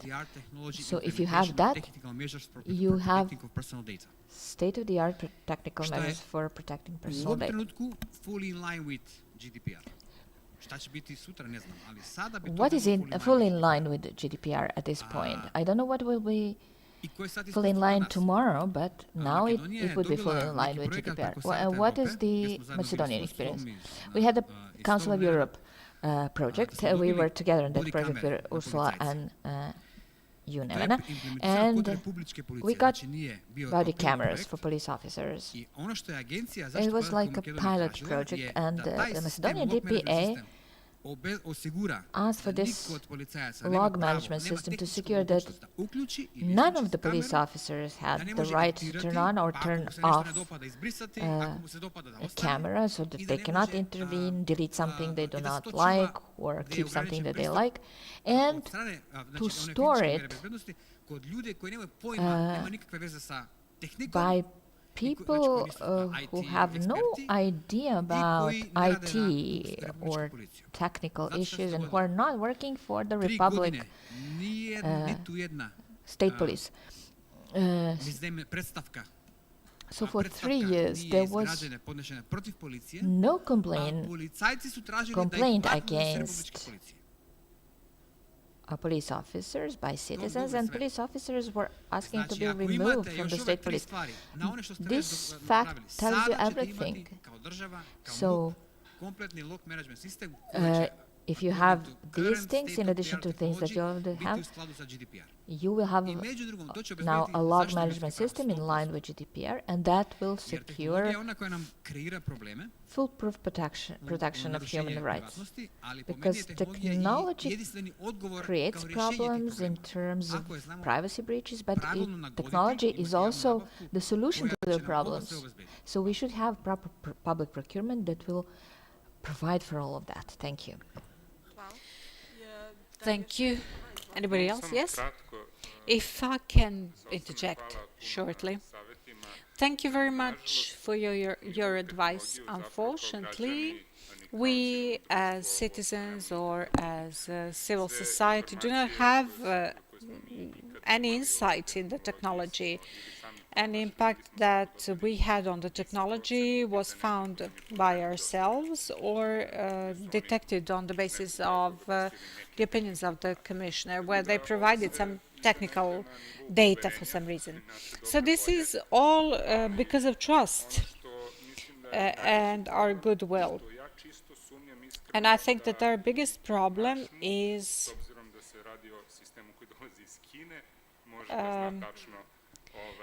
it lies in the fact that even our interior ministry, because the system is coming from China, cannot know itself whether the system has some switches, on and off switches, and what kind of code there is. So this is another aspect of the entire problem that we're not even thinking about.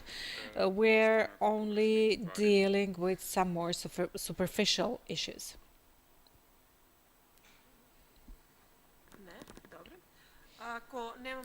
Okay, if we do not have anybody from the audience, yes, maybe I would like to add to what Ursula has said. I smiled when she mentioned, actually I laughed when she said a regular procedure. I come from the field of law, and I'm now like a politician. Before I became an MP, I had a belief that the ruling structure that has been in power for the latest decade can be caught making a mistake in the procedure. But this is not so. Everything that is happening to us and everything that was described here is a part of a regulated procedure. Whenever they need, some kind of urgent procedure, which is contained in the regulation, is activated, and it is possible. It is possible in any country. So no procedural omissions are being made in this case. When we're talking about the effect analysis, sometimes it is lacking, and even when it is there, it has no importance. It is just sitting there on paper. And it seems to me that although we believe that Parliament will wake up at some point, whenever I talk to my friends and associates from the civil sector, because many of us have become experts as a part of the civil sector, sometimes I wonder whether it is good if I, as an MP, present a proposal that is coming from the civil sector, or if this is the safest way for the rejection of such a proposal, although it is not jeopardizing anybody, the government or anybody else. This is like an automatic mechanism. It's like a metastasis of this majority principle. And that's why I've said that Parliament is not the place where decisions are being made. It is like a machine that adopts things. And not to end on a pessimistic note, it is some kind of a space for exerting pressure. It is a place where you can say something that may interest the public, and we definitely need the assistance of the civil sector, if nothing, because things are happening like that. We don't have time to cover all that material, and then we actually use the analysis made by the colleagues from the civil sector that already exist. So there is some hope and there is room for influence, but that process will be long-term, and that's quite certain. Okay, since we established that there are no questions on our YouTube channel, I'm inviting you, nevertheless, regardless of the fact that we will know your name or indeed your account name, the name of the account that you're using to watch this panel. We will not quote it, so waiting for your comments, we will return to the panel. The important thing is to articulate that whenever we start with personal data protection, processing, this is the processing of countless personal data that belongs to us. And maybe that's a good starting point for monitoring some less personal method that is used for some laws that do not involve us. So we mentioned the law of the social card and the law on internal affairs. We can also mention the laws regulating the education system and comprehensive database, that is the single information system of the education system, which is actually a comprehensive database on nearly all citizens of this country, either directly because it involves students who are entered in the database at the preschool age, at least when they're 5 or 6, depending on their date of birth. Also, if we talk about higher education, so this individual is followed for 17 years at least. They monitor the success of individuals, different punishments that are kept, the family situation, even the medical state at the decision of a commission, but also the state of family members, the members of the family where this person lives, not necessarily parents. And the law regulates all the persons that actually have to provide that type of data, but the responsibility and accountability of those who are to process those data is lacking. So Anna was talking about the things that we currently have and about the fact that we should review our need to continue having such regulations, not only from the aspect of their safety, because processing starts with the collection, and we can say that the safest type of data is actually the data that is not collected. Safety first. As soon as we start collecting them, we put them in jeopardy. Whether this jeopardy will be 0% or 99%, it is actually something that depends on our organizational measures or a matter of education of all ourselves, not to send our personal documents via unprotected emails or social media. It is a need to examine whether we need the regulations that we have as they are. And if we add to that the temptation of the technology, which helps us to calculate something much more speedily, and disregarding the fact that it serves us rather than vice versa, we need to also assess the risks of such regulations. Dragan, well, let me say something based on my personal experience. When we're talking about regulations that are submitted to us for opinion, what has been observed as the most frequent mistake that creates the worst negative effects in practice? It's the fact that the proponents of our laws do not define the purpose of processing. Maybe they do not understand the importance of this process, and this is the starting point from which all problems begin. That's something that we should not skip. We cannot disregard it in the impact assessment of regulations, because if the main elements of the regulation are not incorporated well in the law, nothing can change it later and contribute to its better implementation. So this is something that we have observed as a problem. Not only in regulations that contain impact assessments. There are many regulations that have not been harmonized with the law on personal data protection, and one of the main shortcomings of the regulations is that the purpose of processing has not been regulated, and this affects transparency because citizens will not know why their personal data is processed. Sometimes there is a purpose, but it has not been clearly defined or has not been defined well enough, and the data controllers will not know why the data is processed, let alone the citizens. So it is something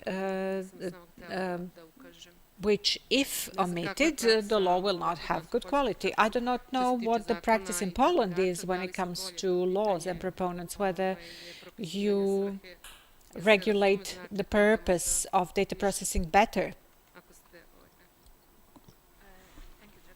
I think that we share the same problems in Poland, and what I would like to add, because we should understand these two roles in this process of drafting the legislation. The role, the obligation for the proponents to perform impact assessment, also in terms of data of personal data, processing of personal data, and the role of the second task, which is to submit the draft for the consultation of the authority. And it's in Poland, it is the case that sometimes ministry sees the DPA as an assistant to perform the impact assessment for the sake of the governmental legislative works. And this is, we should underline that this is not the role of the Data Protection Authority, which is independent by the law and is not a part of the government, and the role of the Data Protection Authority is different in this process. So this is not the role of Data Protection Authority to make an impact assessment for the governmental drafts.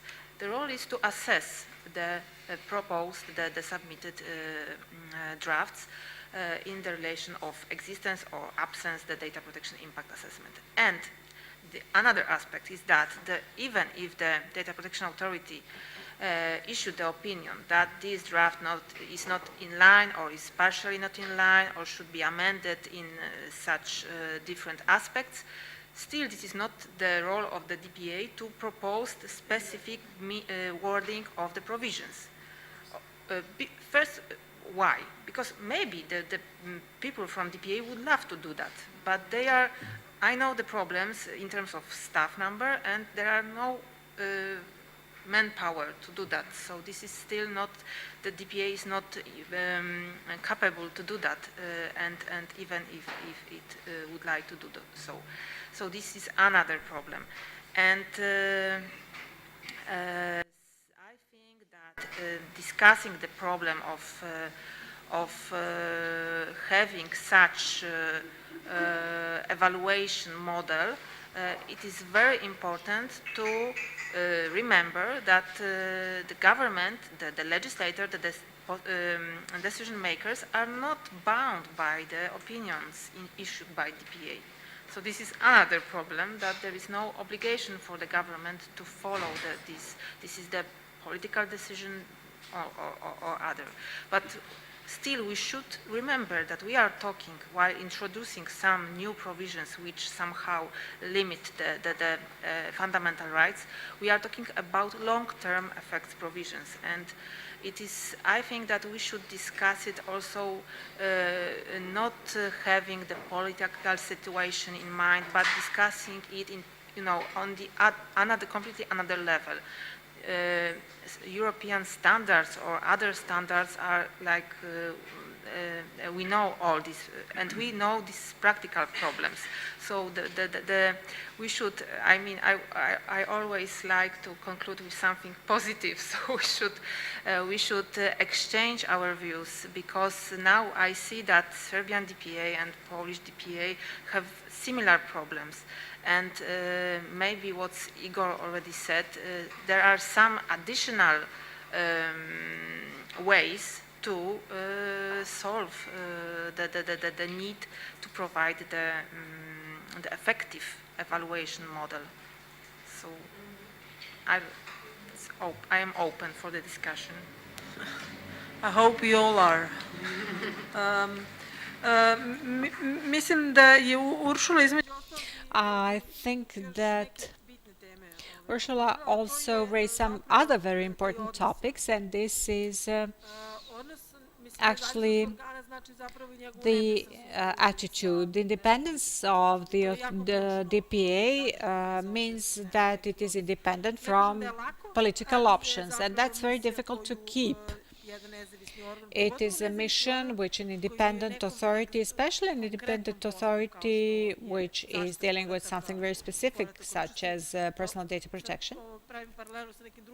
And I'm making a parallel with some other independent authorities whose mandate is less specific or less tangible than that of the Commissioner for the Protection of Personal Data. I suppose that Dragana could say that the Commissioner's office could say that it would be easier for some of them to write the provision which will later be implemented. But the limitation is not only the number of staff that they have. Authorities would certainly love to have a ready-made solution, but the danger might not lie only in the number of employees and their capacity, but also to take responsibility in that respect, not to give legitimacy to certain personal data processing, the purpose of data processing. And if we do not know what the purpose of data processing is, then the data does not serve any purpose and they should not be processed. But if we prepare a ready-made provision, we might say that somebody is sharing the responsibility and has taken over the responsibility, and this is something that we should always avoid. The purpose of data processing, as Dragana has mentioned, is just one of the principles of data protection, but it is the key principle. The question is how clear the provision should be and what the level of understanding of that provision is. Whether this is something that Jelena or Ursula, based on their professional experience, will understand, or if this will be understood by the average reader of the law, although we don't have average readers of the law because citizens usually do not read laws unless they are directly affected by them. This is done by lawyers for their sake. But the point is for us to understand our reach, how far we can go, because the majority of regulations will produce the legal obligation of the data controllers, which will be a basis for processing. But this should imply that both Anna and I, if we have different companies or different schools, that we should know what kind of data we are going to process, rather than having a situation in which I will process more information than Anna. Igor, you have the floor.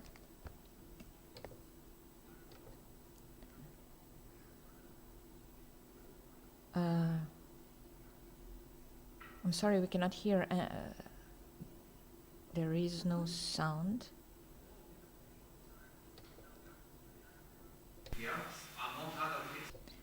There is no sound for interpreters. I don't know what's going on. Maybe somebody can intervene.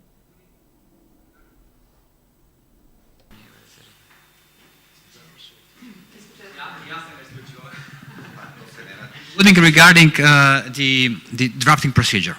So instead of putting burden to the data protection authorities, meaning what Nevena has said already regarding staffing, etc., including the impartiality, jeopardizing the impartiality of the controller, because you cannot perform your supervisory role if you were a part of drafting the law that you are supposed to supervise its implementation afterwards.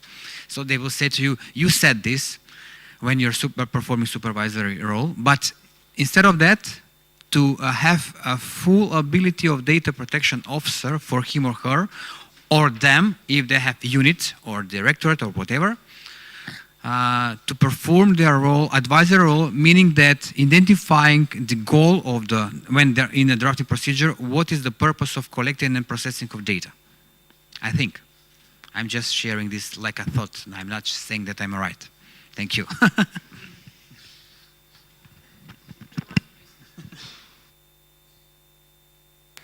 Thank you very much, Igor. I really like your idea, especially in the light of constant discussions about the role of data protection officer. And perhaps after 5 years of application of the GDPR, there is the room for open the discussion about the roles in this whole ecosystem of data protection and how to allocate the tasks and responsibilities in between controller, DPO, and the regulator, for example. And try not to put DPO in a conflict of interest situation and bearing the responsibility for the task that he or she should not bear.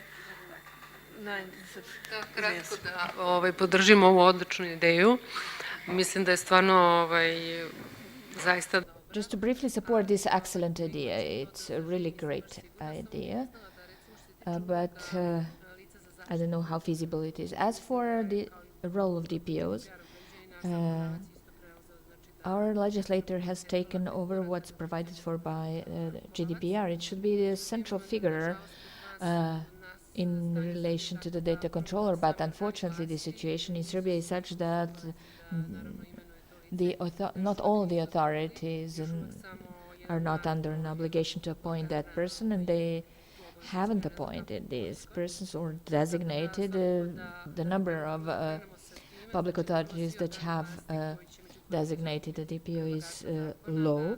I don't know what's like in Poland, but we should start from the obligation of public authorities to appoint that person and then to include them in the drafting of the law. And we have to raise awareness about the need to educate these persons. You don't want DPOs appointed pro forma. They have to be educated to have certain level of knowledge in order to be able to provide advice to employees and to participate in the drafting process. That was just briefly from me. Maybe clarification of these additional requirements related to expertise and competence of DPOs. That's necessary regardless of the existing documents of the working bodies of the EU related to DPOs, different publications about the role. What is important when it comes to the role prescribed by the law and by the GDPR is that the DPO provides an opinion on the impact assessment. What does it mean? It means that he or she does not participate in its making.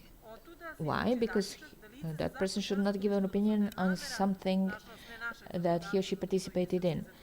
And the Serbian legislature translated GDPR, so we cannot talk about the Serbian legislature's intention, but the intention of GDPR was to have an independent person whose profession is not predefined, because data protection is a matter of logic, not a matter of particular education from a particular university, and to point to a potential problem. And the decision should be on the data controller. And I would always advocate the idea that there is no point when we say we can shift the responsibility to somebody else. We have another 15 minutes left for some last comments. So I'd like to wrap up this panel.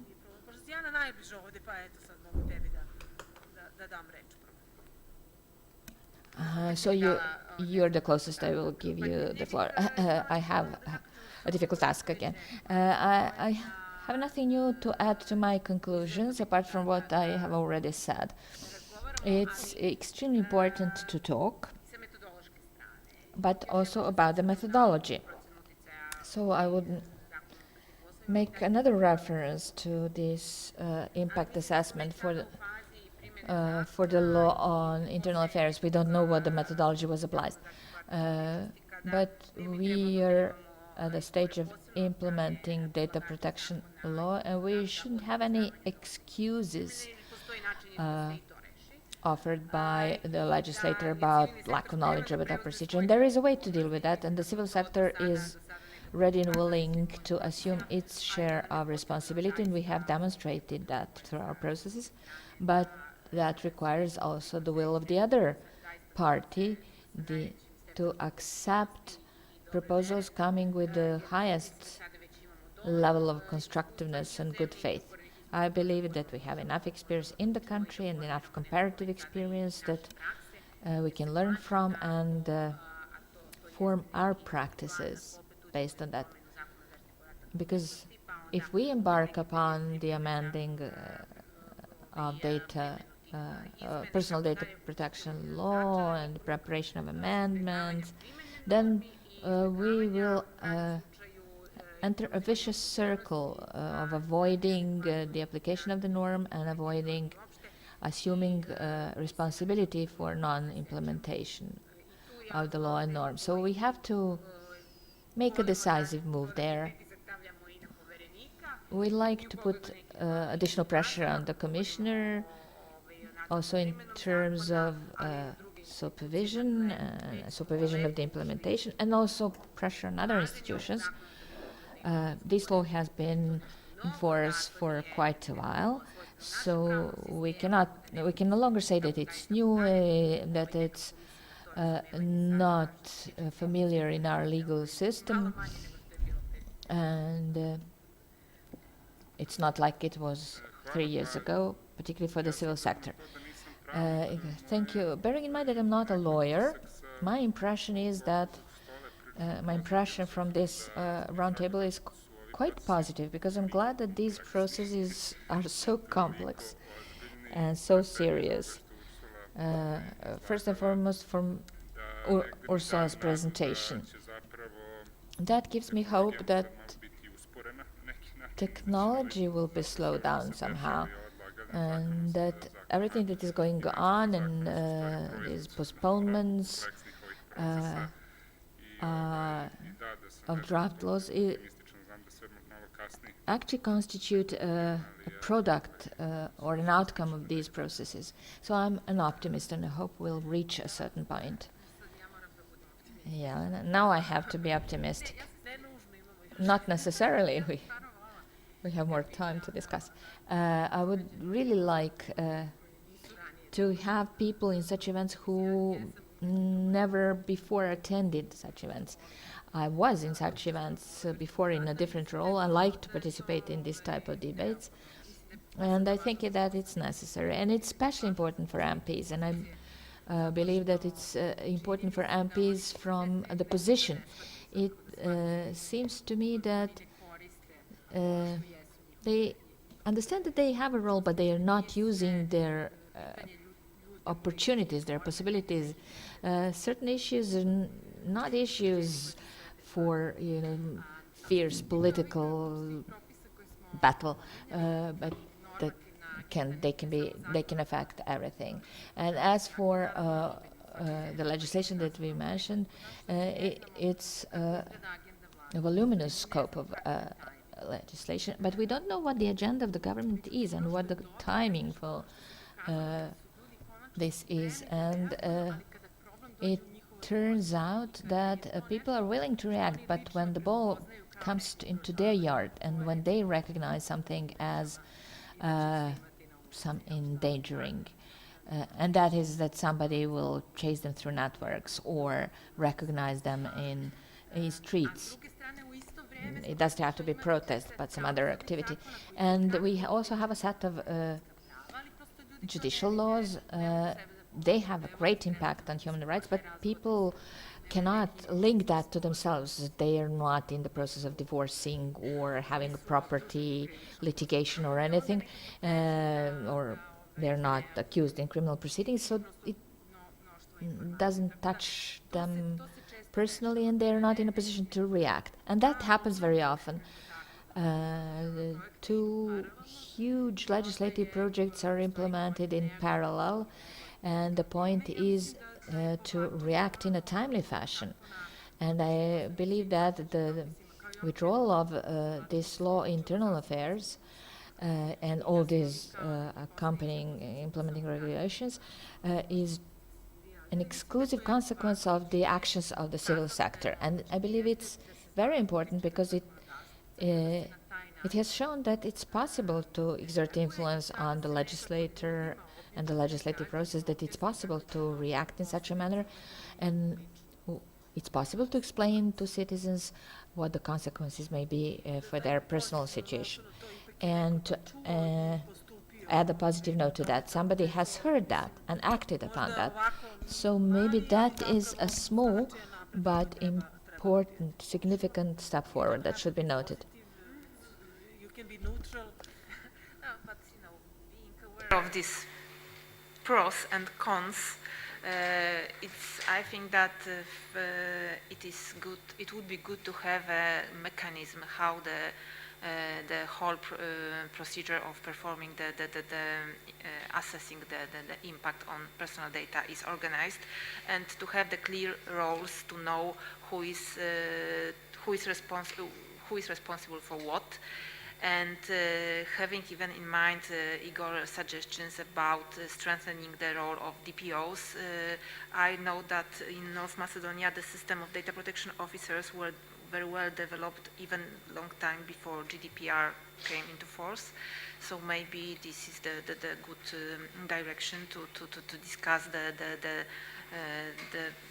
the concept of and the role and tasks and obligations of data protection officers in this procedure. But we should also be aware of the fact that introducing effective system of having the data protection impact assessment is a very challenging procedure, and it's we still see some examples, even from European Union when European Commission tabled proposals which are lacking the DPIA. So we see that there is the rush and it doesn't enhance and doesn't support the good legislation. So while talking about better legislation, we should see the data protection impact assessment as one of the ways, one of the tools which can serve legislators, policymakers, governments to have better regulation and better legislation in general, because data protection of personal data is only a small picture, small part of whole legal system, and I'm sure that it can contribute for benefits of all citizens and government. Thank you very much. And I would like to thank to the interpreters for the excellent translation. Thank you very much. Hvala. Dragana? Thank you, Dragana. Evo i ja na kraju bih htjela da se zaista zahvalim. At the end, I would like to thank you. I'm really pleased to have participated in this panel today, and I'm even more pleased because we have this topic, the harmonization of legislation, and that impact assessment has come to the agenda.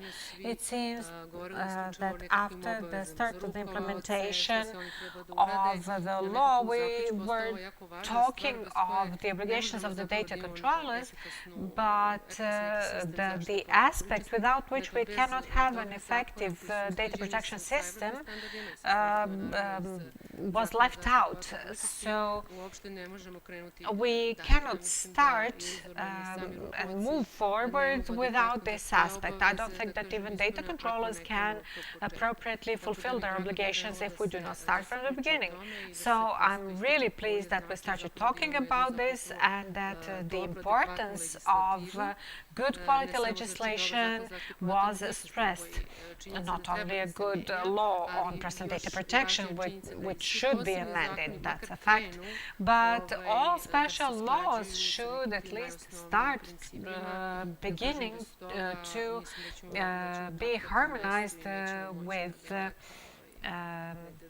this area, and without that we will not go very far. Thank you. Well, thank you. And personal data protection actually implies a systematic approach.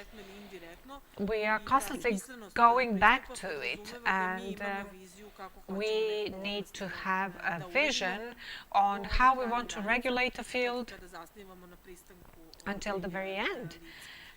Where it is based on the actually approval of the person. And what Philip has said when we're making impact assessment, whether we are doing it on a specific action that we want to implement or on the process of adoption of the law, when we think that it is ideal for us to have interconnected databases to provide speedy services to citizens. This aspect actually makes us stop and think whether the technology is really contributing to what we have imagined, and maybe not slow down the process, but think about it much better in view of what Ursula has mentioned regarding all this. We certainly lack methodology. Without methodology, it would be difficult for us to make it an obligation for the Ministry of Internal Affairs and the shop to apply the same methodology.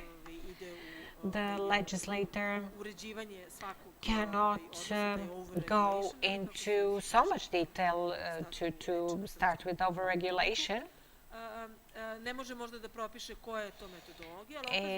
The legislator cannot define the methodology. But as Ursula has said, we need to have some basic questionnaire, some basic methodology, which might be important for line ministries when they're reviewing the need for adopting new regulations or amending the existing ones. And saying this, I will leave the floor to Anastasia. Thank you, Nevena. Yeah, I would like to thank not only you as panelists and you as participants, but also, as Ursula said, the interpreters who are interpreting this entire event with this bulky terminology. Thank you all for this slightly less than 3 hours of discussion on a very specific topic, and that is impact assessment. Thank you, Nevena. I would like to thank our panelists. Now we will have a break that will last until 3, and then we will go back. The YouTube link will remain the same, and you will be able to view us. And in the afternoon, we will talk about the risks in acquisitions and mergers of companies. So see you back at 3.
Engleski. Test. Engleski. Test.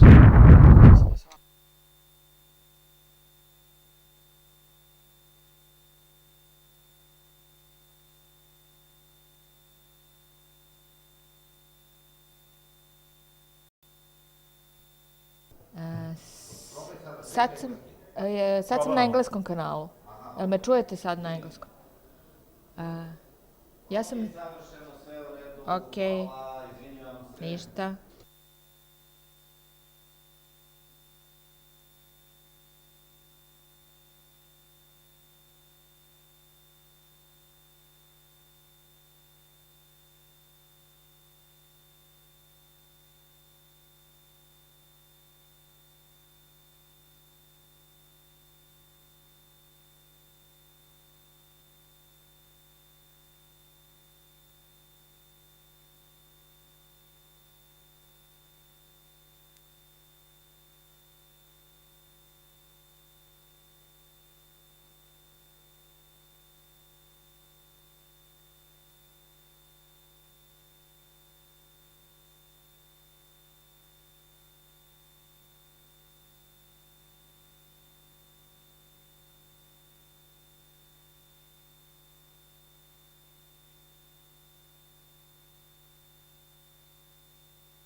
Pretpostavljam da me čujete. Napišite mi u chat ako me čujete.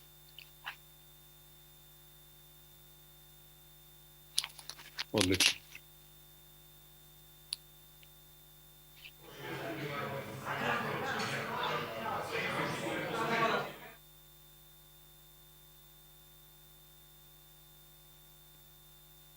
Izgleda da vam je tiho u hali.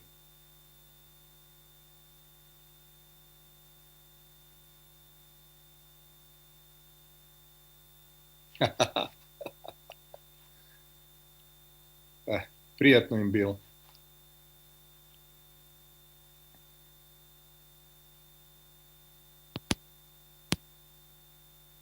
Jesam se dobro ukadrirao?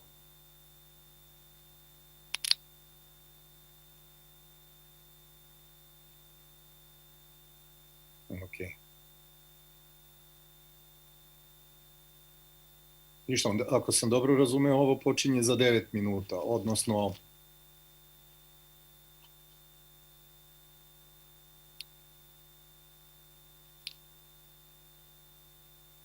da, ok. Nikakav problem, ja sam tu, ne diram podešavanje.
Nevena. Evo, spremljen sam ovde, upakovan i ne mogu, operisan sam. Kič? Jeste, ovo mi je 3. nedelja posle operacije, a odmah je zabranjeno mi je da sedim duže 10 minuta, znaš. Tako da vidjet ćeš kako lepo ležim kod sebe. Imam jastuče i sve. Neću da zaspim, valjda ću nešto... valjda ću nešto i Pa, to ćeš ti, you'll be the judge of that. Vidimo se. Da, dobro smo. Selena mi je super, da. Selena mi je zdrava, super. Ispostavilo se da imam daleko većeg zmaja od žene nego što sam mislio da imam. A mislio sam da imam poprilično veliku. Tako da, vrlo sam zadovoljan. Zapravo i izbor je mnogo bolji nego što sam se ja nadao da mogu da izaberem. Mada je pitanje šta sam ja tu birao. Da. To pitanje koliko sam se ja tu pitao.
Dobrodošli po drugi put danas. Welcome for the second time today, Privacy Week 2023. We are still here, and the second part of our event will begin.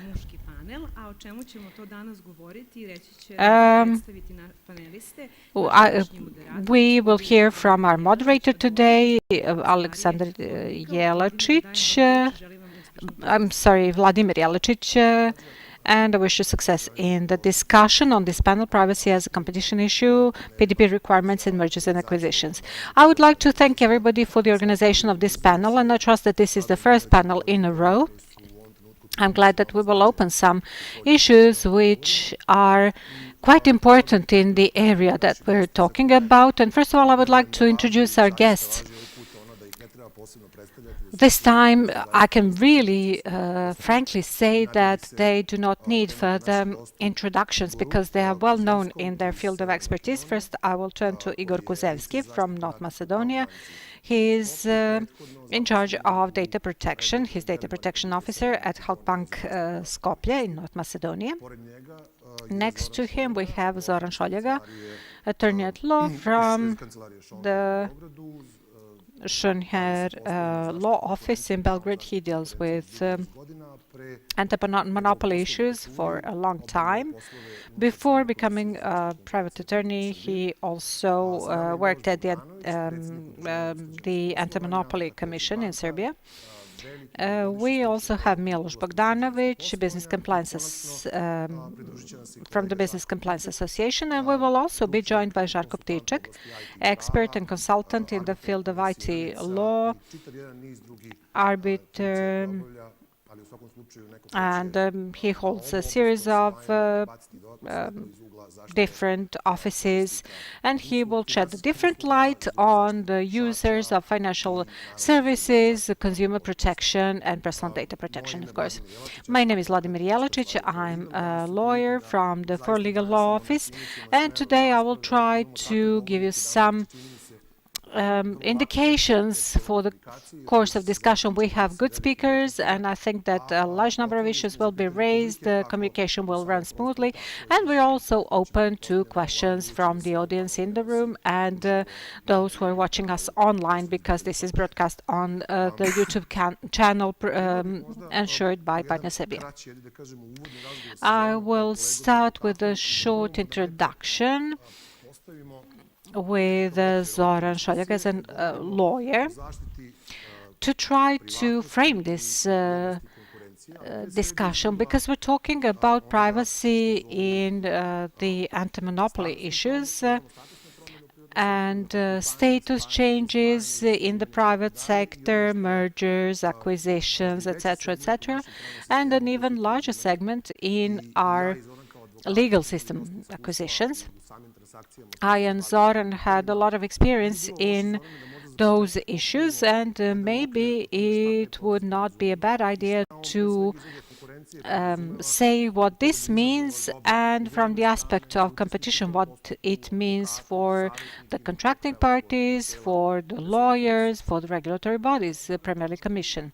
Thank you for this introduction, Vlado. I would also like to congratulate and thank Partner Serbia for organizing this event, and I congratulate them on Data Right Protection Day. I would like to stress that this is the first panel in Serbia on the topic of personal data protection and competition issues, rallying experts on competition. Such events have been taking place throughout Europe and the world for 15 years already. I will later speak most about the EU practice and the US practice. This is a very important topic because it connects to different types of policies which have the separate rules, but they also have overlaps, and we will see what they are, why the law on anti-monopoly can contribute to the law on the protection of consumers, and also how can they affect the improvement of this protection. First of all, a short introduction on the competition right. The competition right in Serbia was introduced by the anti-monopoly law in 2006, and it is based on the EU anti-monopoly law of the European Union, and its purpose is to ensure competition on the market for the purpose of economic development and protection of consumers. This is the main purpose of this regulation. So the consumers are not protected as such because there is a separate law on consumer protection. We will later speak about the overlap between consumer protection, the right to competition, and the right to personal data protection. What the best way to cooperate is within those different types of policies. And when we talk about transactions, you've also mentioned that, we have two challenges from the aspect of the right to personal data. First of all, the transaction process, where the company which is gaining control over the other company should get information about the state of the other company. And on the basis of this, they collect certain personal data and process them. And in the context of purchase of the target company, they are trying not to violate the rules of competition, and this is something that compliance officers from those companies should be dealing with. Therefore, the lawyers who are in charge of those transactions. And the second aspect is how the Anti-Monopoly Commission, which is in charge of approving certain transactions, how they approach the issue of privacy of private data. Do bodies within this Anti-Monopoly Commission have to take into account the concentration of data of the future market participant which will come out of a particular transaction. There are also mechanisms on the basis of which the Anti-Monopoly Commission implements its competencies. One is the investigations on violating competition on the basis of dominant position, on the abuse of dominant position and protection of position. So how does the observation of the right to data and the right of consumers are observed through the system? If there is a merger of two companies on the market that have a large number of personal data, data on consumers, these are companies that are active in the digital economy, such as Google, Facebook, WhatsApp. We will later have some case studies on which European and American anti-monopoly bodies decided. In addition to assessing their financial operation, financial aspects, we also have to see whether they are taking into account the concentration of personal data on the market, and whether such concentration will reduce the quality of data protection of the future entity. So the first theory of potential violation of competition, and whether the fact that this will be concentrated within one participant on the market will violate the rules of competition. So it might happen that one participant on the market might be in charge of such a large volume of data that nobody else will be able to match them. So whether this type of concentration can prevent competition in the long run. And when we talk about competition, I think that the Anti-Monopoly Commission has to take into account the way in which personal data on consumers will be processed by the future company that will surface after a particular transaction. We should say that the relationship between the rights of competition and the right to personal data protection should be divided, or whether there should be an overlap.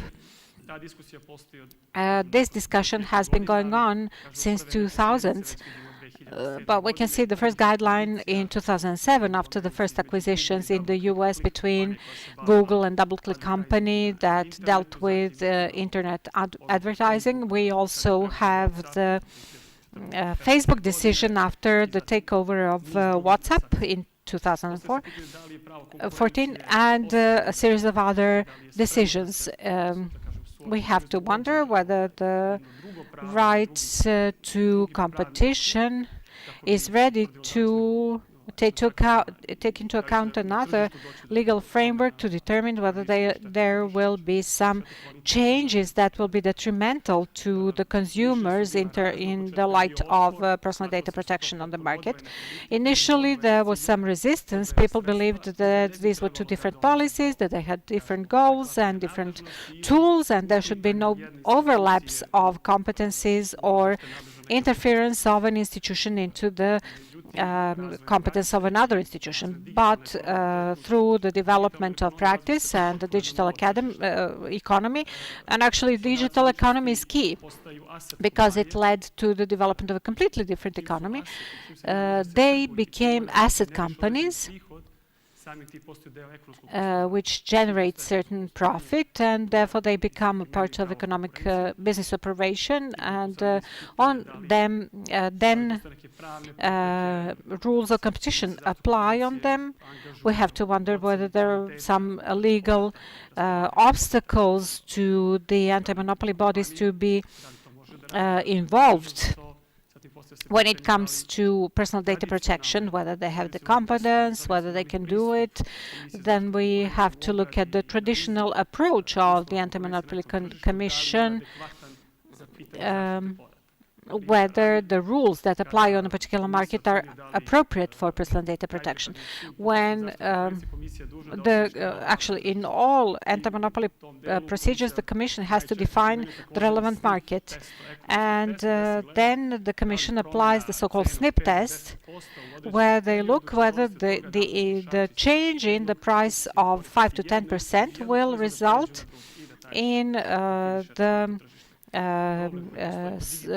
moving of users from one company to another. There are some companies that provide free services, so-called free services. Of course, there is no free lunch. And whether such tests can be applied for such companies, and this was one of the challenges in the implementation of competition laws in the field of personal data protection.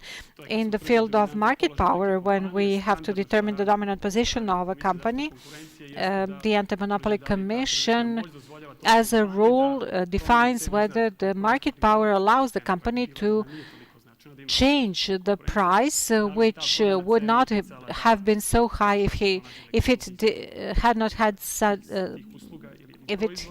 had competence actually.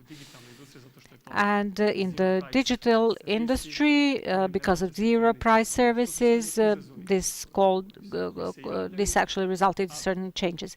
These are all the challenges that occur, and the prevailing opinion, to say in conclusion, is that the instruments of the rules of competition are quite flexible. They can adapt to different circumstances on the market. So the practice always precedes regulation. This happened also in some regulated industries such as telecommunications, energy, e-commerce.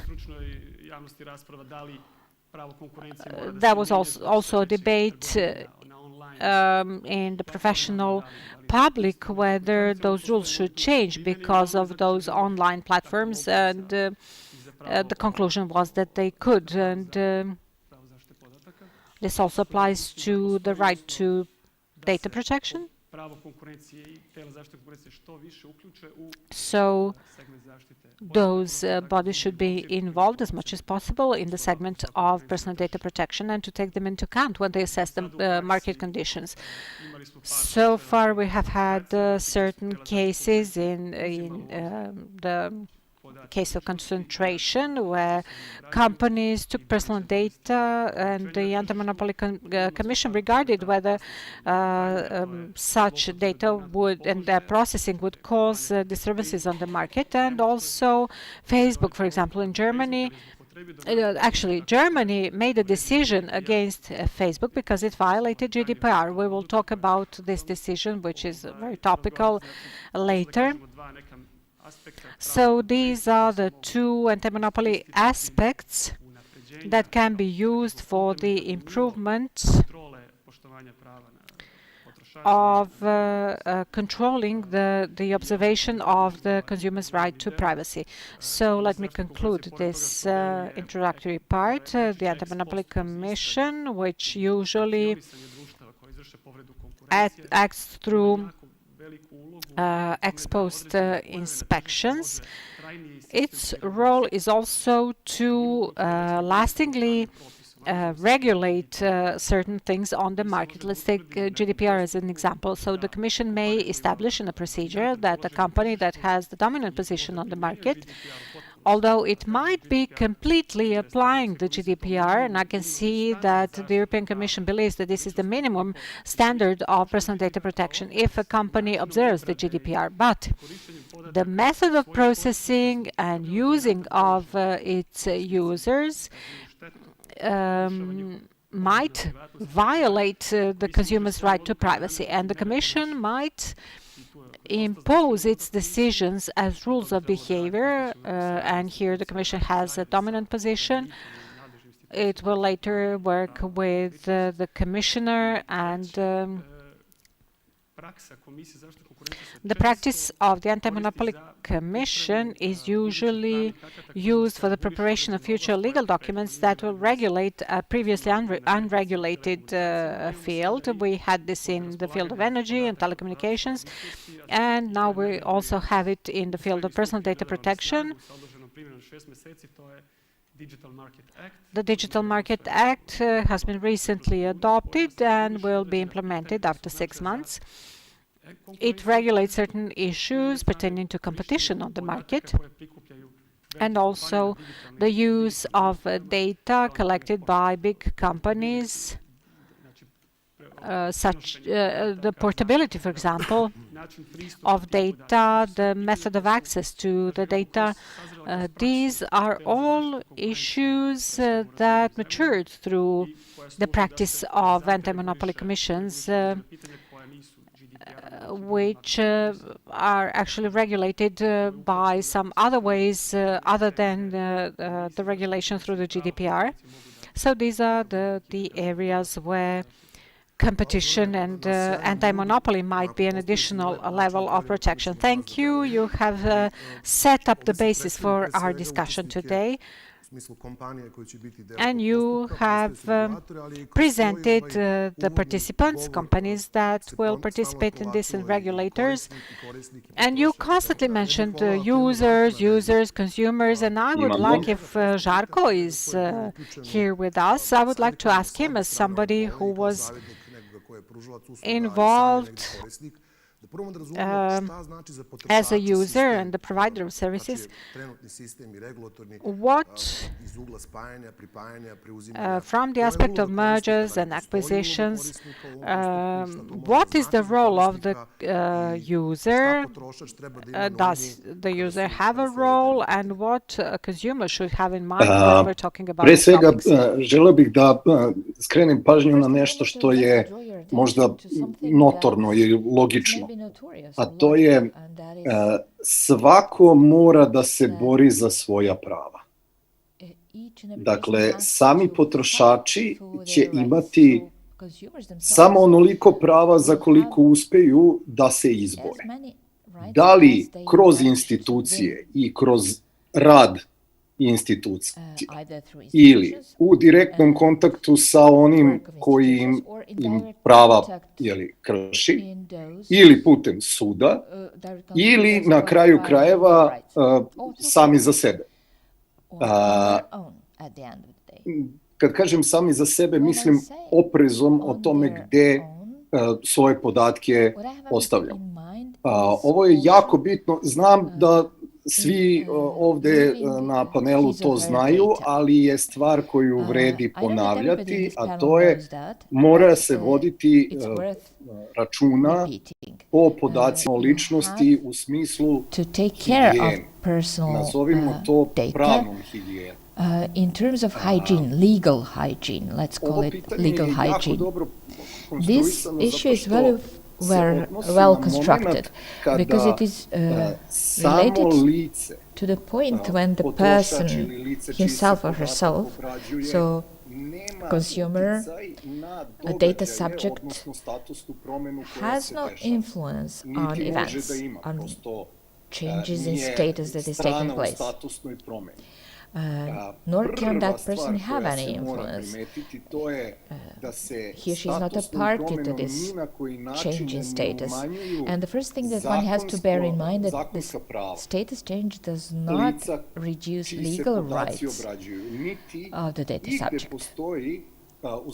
And there is nowhere, for example, in the law on the protection of consumers or the law on the protection of users of financial services,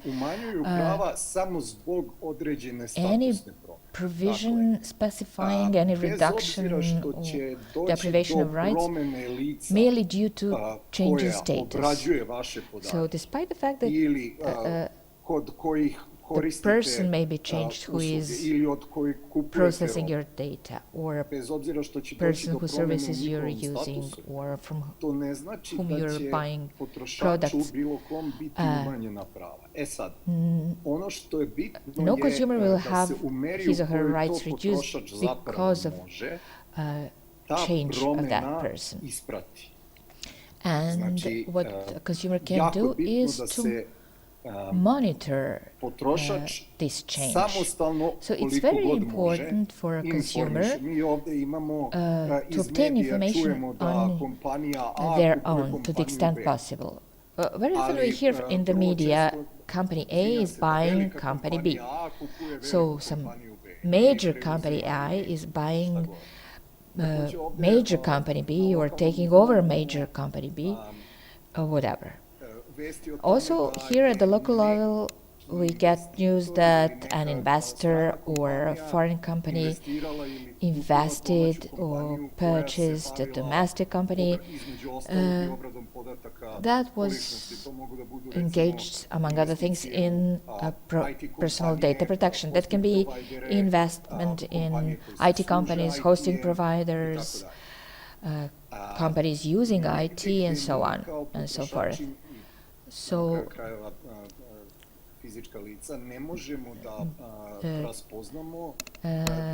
we as consumers and as natural persons cannot obtain the information about these changes in status when this is not covered by the media. So we have to monitor notifications or notices sent by these companies. Sometimes they fail to notify us. Somebody will say they have better things to do. And it happens that mistakes occur in the process of notification, but that does not affect the right of natural persons who are data subjects or have the capacity of a consumer. So in that segment, there is no change. It can only become a little bit more difficult to reach the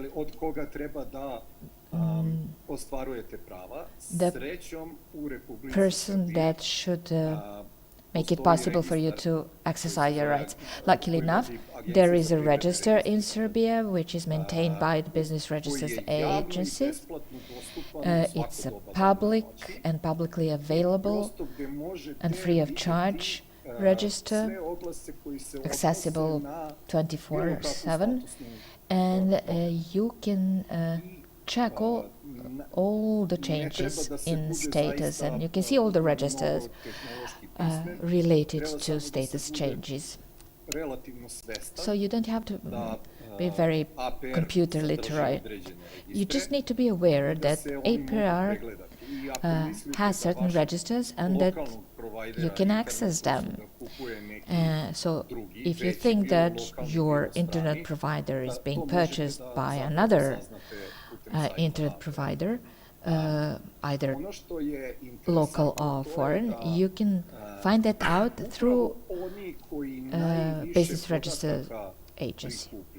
And the interesting thing is that those who collect the largest amount of data and the markets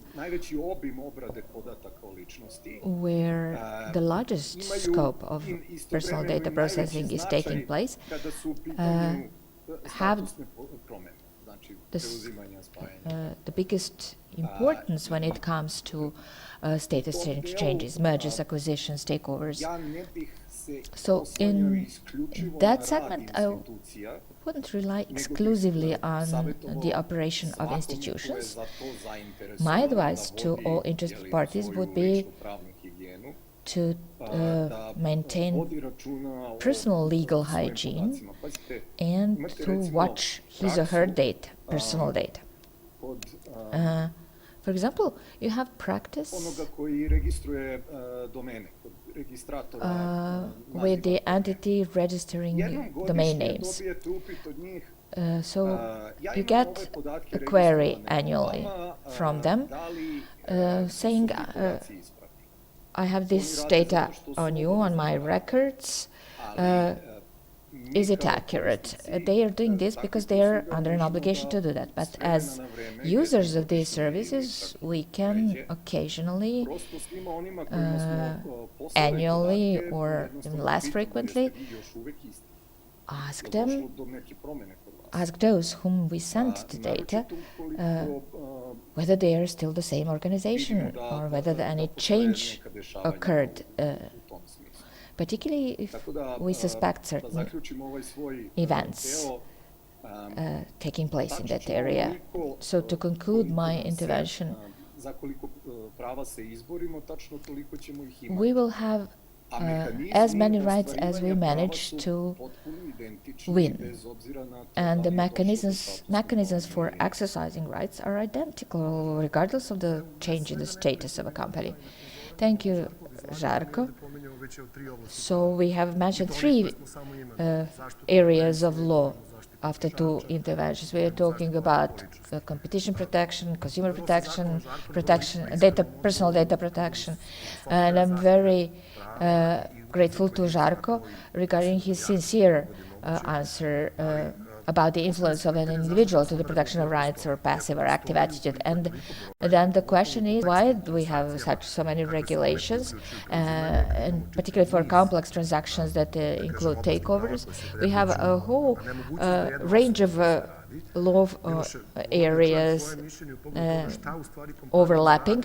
It's not possible for one person to do that. So it would be interesting to hear from you, Miloš, whether companies are taking steps to protect that and to that. And what is the function of compliance doing in those situations? And if you can make reference or say something about transactions that result in takeovers or acquisitions or mergers, bearing in mind and from the standpoint of personal data protection and consumer protection.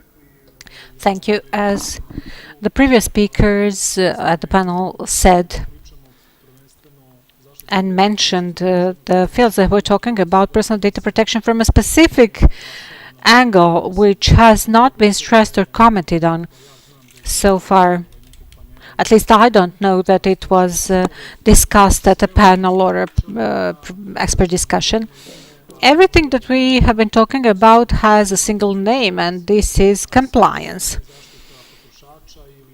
All those topics, consumer protection, or the protection of users of financial services, if we're talking about the financial sector, personal data protection, protection of competition. These are all core compliance topics and topics dealt with by professionals at companies, particularly in the big companies that we're talking about, which are usually part of transactions where we can have different types of effects on the rights of consumers whose data are processed by those companies.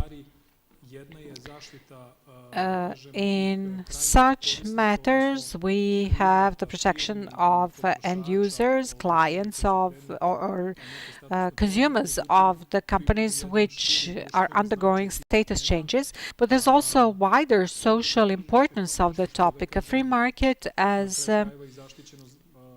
something that is protected by anti-monopoly laws, prevention of unfair practices. This is a set of topics that have the protection of competition through free market participation and the protection of end users and the benefits that we can reap as a society or as individuals as a result of some of the same set of rules that should be applied to all of us within all those activities. As somebody who deals with compliance, I know these topics, and not only me, but also different companies that deal with compliance issues. What is interesting and what is needed and why we have been established in 2018 as an association for compliance is the need to comment all those topics together. This meeting is something that is part of our daily business at companies. We need to comment on all those aspects within a single transaction. We have to find a way to satisfy all the regulations that we have mentioned, and there are many more, to ensure that each transaction is in compliance with the law, with ethics, and good business practice.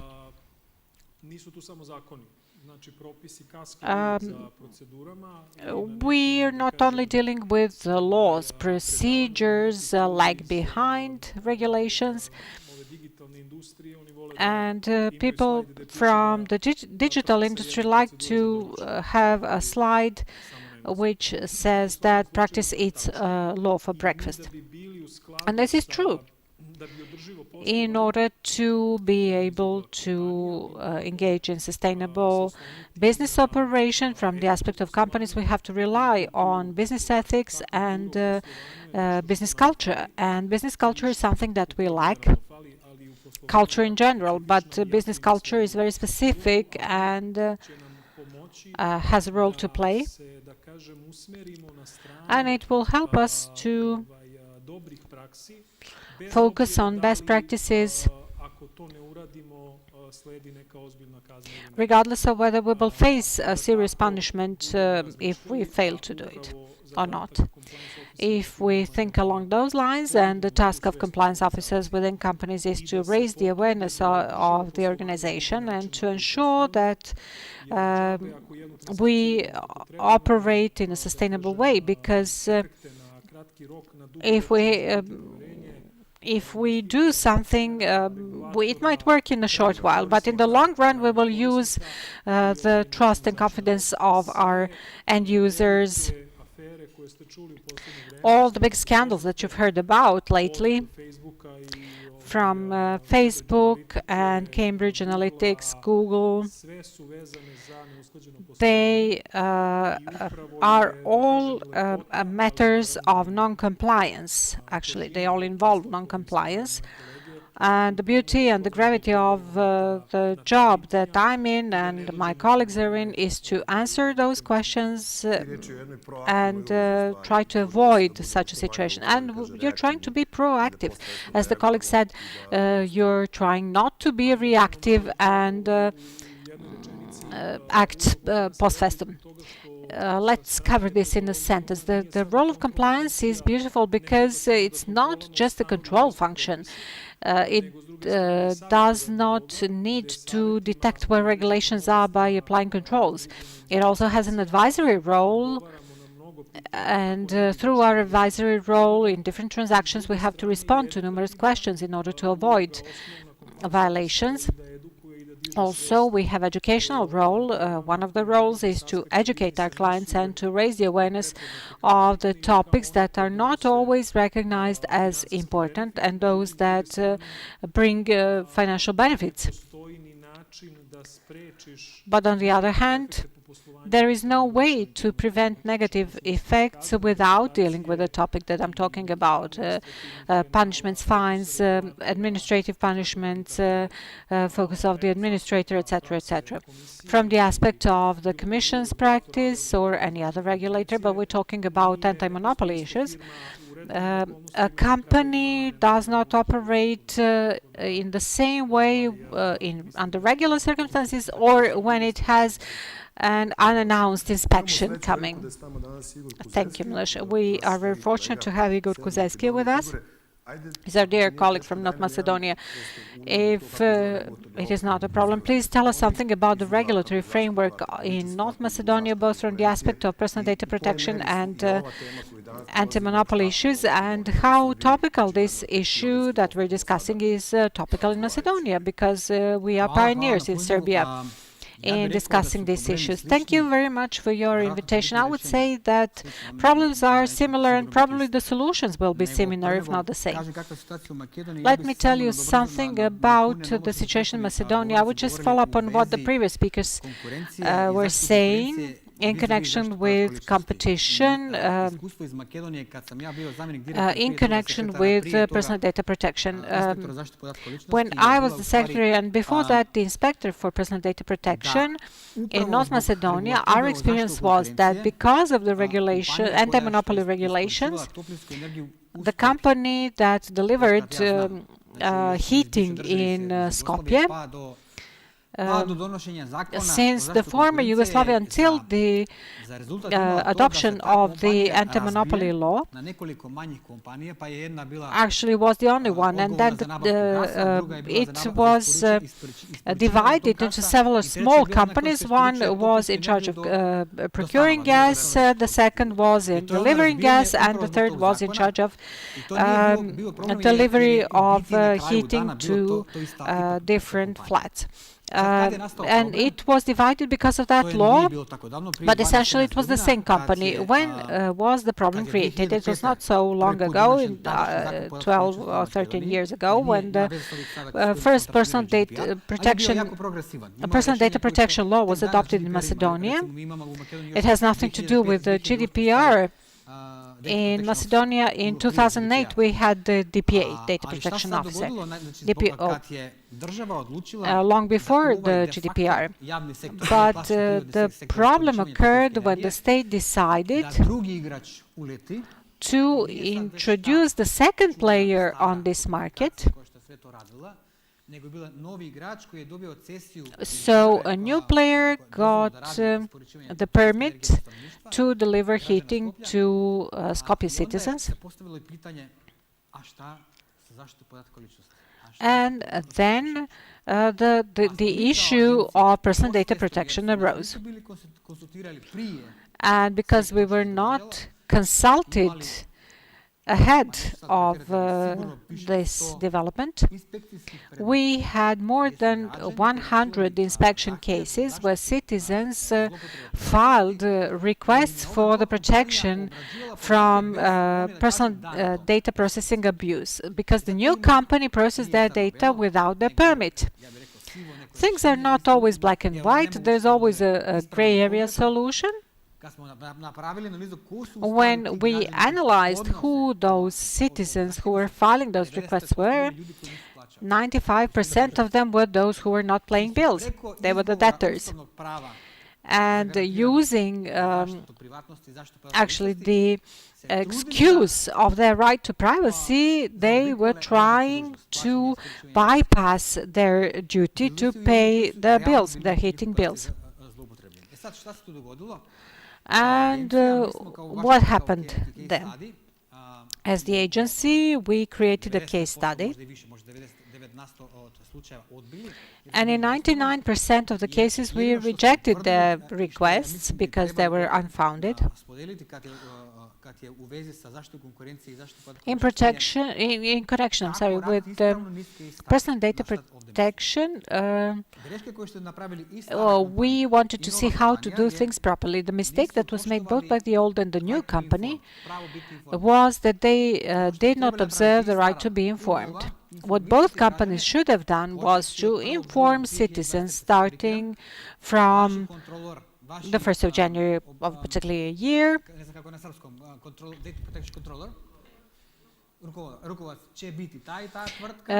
saying that that company will be your data controller. Everything stays the same. The conditions are the same. The only difference is that you pay into account A or account B. The price of heating is already regulated, and there is really no difference. So this new company should have done this. They should have said, since January the 1st, 2023, we are your providers of heating. And the old law that I mentioned has already already regulated that. And the new company had the legitimate basis for data processing because the delivery of heating is public activity. It is not really a private sector. But in the private sector, the danger is in the compliance sector. I come as company B instead of company A, and now I will process your data. Who gave me that right? Because I arranged that with company A. What will happen with the persons whose data we're processing now? And this is the danger in acquisitions, in restructuring, and even if a company is divided. They have to regulate who will take sector A and who will take sector B. When we're talking about personal data protection, in addition to compliance segment, and I was talking about this at the previous panel, we have to apply proper methods that will minimize the risk to personal data protection abuse and will work within compliance. What has to be done? Now in Macedonia we have a third company. It's again state-owned. It takes over data for the delivery of heating because of the energy crisis, because of gas as a result of the war in Ukraine. And now the state is taking over everything again, and the same question arises again. Who will tell us whether this is in accordance with the new data protection law and whether this violates the rights of citizens who are using the heating?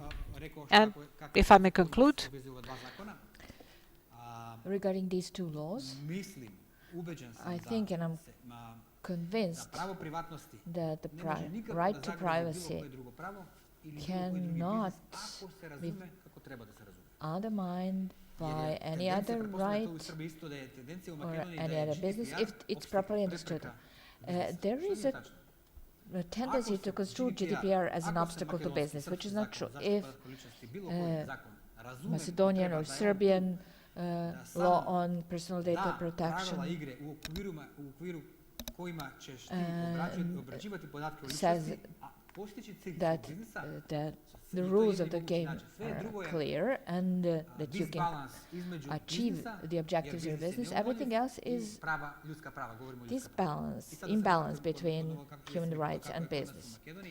And you asked about the situation in Macedonia in 2017, 2018, we were working on transforming GDPR, and we adopted it in 2020, and then we had this transitional regime, and the law actually started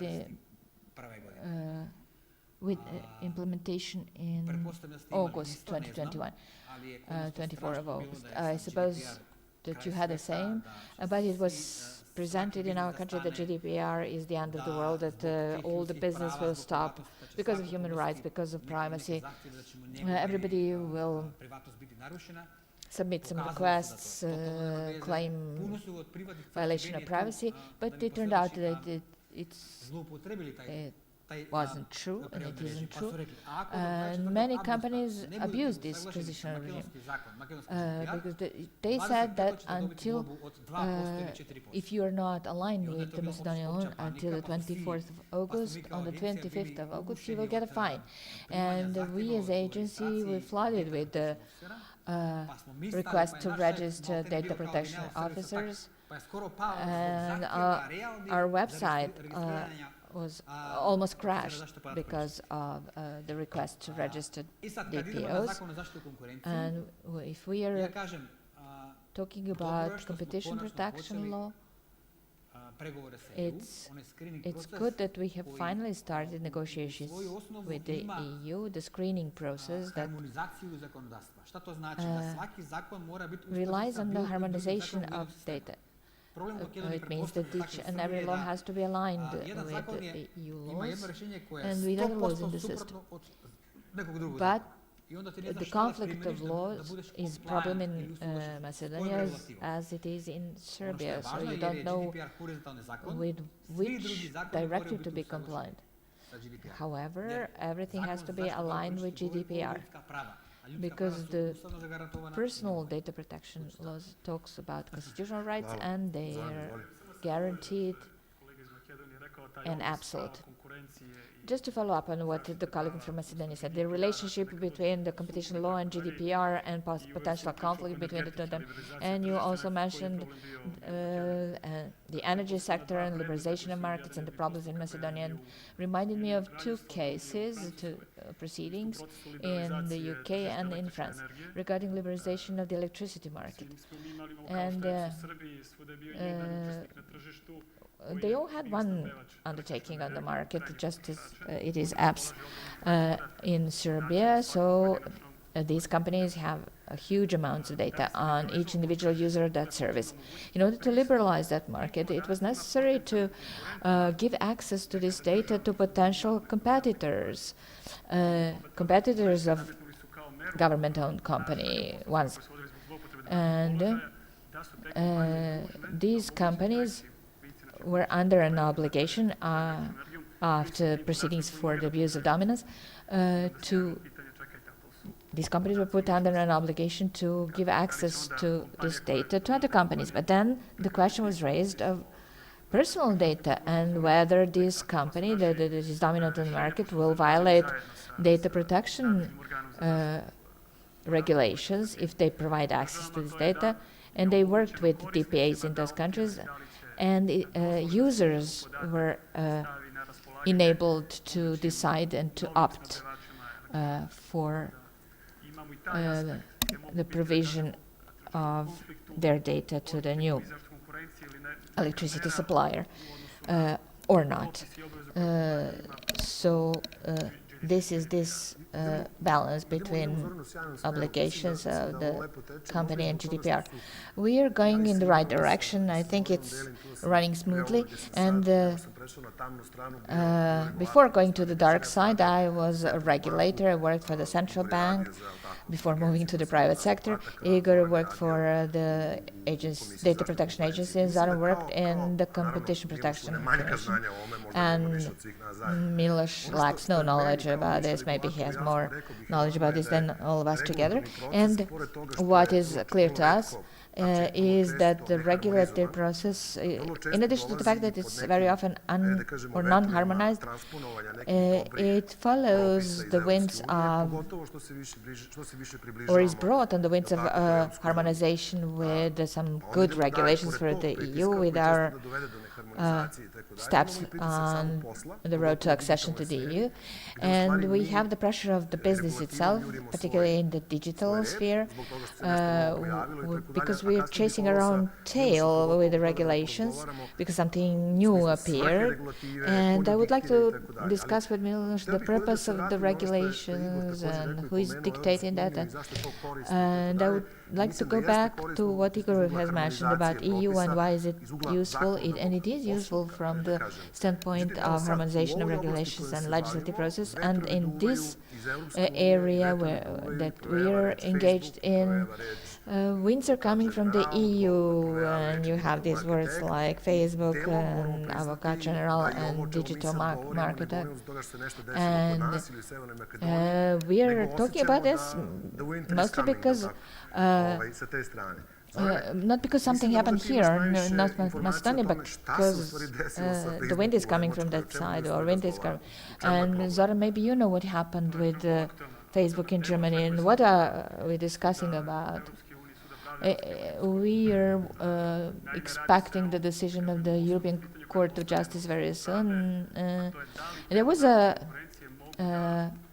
question posed to the European Court of Justice whether DPAs can identify the violation of GDPR. It was related to the German DPA case against Facebook. They established that Facebook was collecting data on the users, not only from the Facebook platform and linked platform, but also from third-party platforms without adequate consent of users of services. So German DPA instituted proceedings for the violation of competition, and they have competence to do that, and established that the way in which Facebook was collecting consent from users violated GDPR, and they noted that Facebook abused dominance, so it's classical violation of competition rules. And since Facebook is dominant on the social media market, they established that they have a market share of 90% or 80%, depending on the parameter that was used. And as every dominant company under competition law, it has special responsibility when it comes to its behavior in the market, and it had to collect consent or obtain consent from users freely on a free will basis. And they concluded that Facebook used the option take it or leave it. If the user failed to accept terms and conditions, he or she was not able to use the services. And Facebook appealed that decision, and the proceedings are before relevant courts in Germany. But German court referred remark to European Court of Justice, whether DPA can interpret GDPR. And the Attorney General of the European Union offered an opinion that gives some answers, and we can see the direction of the case law in the European Court of Justice follows the views of General Attorney. Maybe it can depart in this case, but Advocate General said 4 key things that I'd like to mention here. First and foremost, that national competition protection authorities do not have competence to establish violation of GDPR and issue penalties in that context. However, national competition protection authorities can take into account the method used by a company to collect personal data. That can be some additional control. It cannot be primary analysis in competition protection, but it can be additional analysis. And the third thing said by the Attorney General is that these are policies that have 2 different purposes and different instruments. And if the National Competition Protection Authority or Commission established that violation in one situation, and another body can decide on the same facts. So both institutions can decide based on the same factual framework. That's a very important position, important view. And the fourth thing, important for compliance, in analyzing breaches of competition by checking the behavior of the company in collecting private personal data, there has to be cooperation between and among relevant institutions. This is prerequisite to have efficient and coherent policy in this field. These are 4 key conclusions of the Attorney General, and we are waiting to see whether the Court of Justice will follow that line. So it was noted that these are different policies, but it does not rule out the possibility for each policy to take elements of another policy to analyze some behavior. GDPR establishes the minimum for the protection of the right to privacy. But if somebody is dominant, where there is no substitute for the provision of certain services, then this company has to make an additional effort to protect this data, to enable users to completely freely opt whether they will accept data collection or personal data collection or not, without preventing users' risk. Just one follow-up question, and then we will switch to the arranged topic. The fourth principle provided by the legislator concerns the cooperation among authorities, and we will talk about the purpose of the initiative, which businesses and sometimes individuals have because of the new regulations. We know that there is a perception, especially when it comes to the EU regulations. We know how all-encompassing it is, how comprehensive it is. And the question for Zoran, first of all, is how do you see cooperation among different authorities? Because we can sometimes see that cooperation, even with a single authority, regardless what its function might be, is difficult. How do you see cooperation among different authorities in the field of law that very rarely overlap? One of them work on the protection of competition, the other on the protection of personal rights. And a short overview on how you see the situation in our country, because if this is the direction things are going, we can agree that sooner or later it will be transposed into our legal system. So the question might be for the 2 ex-regulators. I think that it could work. I think that practice has already shown that anti-monopoly bodies are cooperating well with the bodies in charge of personal data protection. Because their goals are the goals of personal data protection are wider than those that are protected by anti-monopoly laws.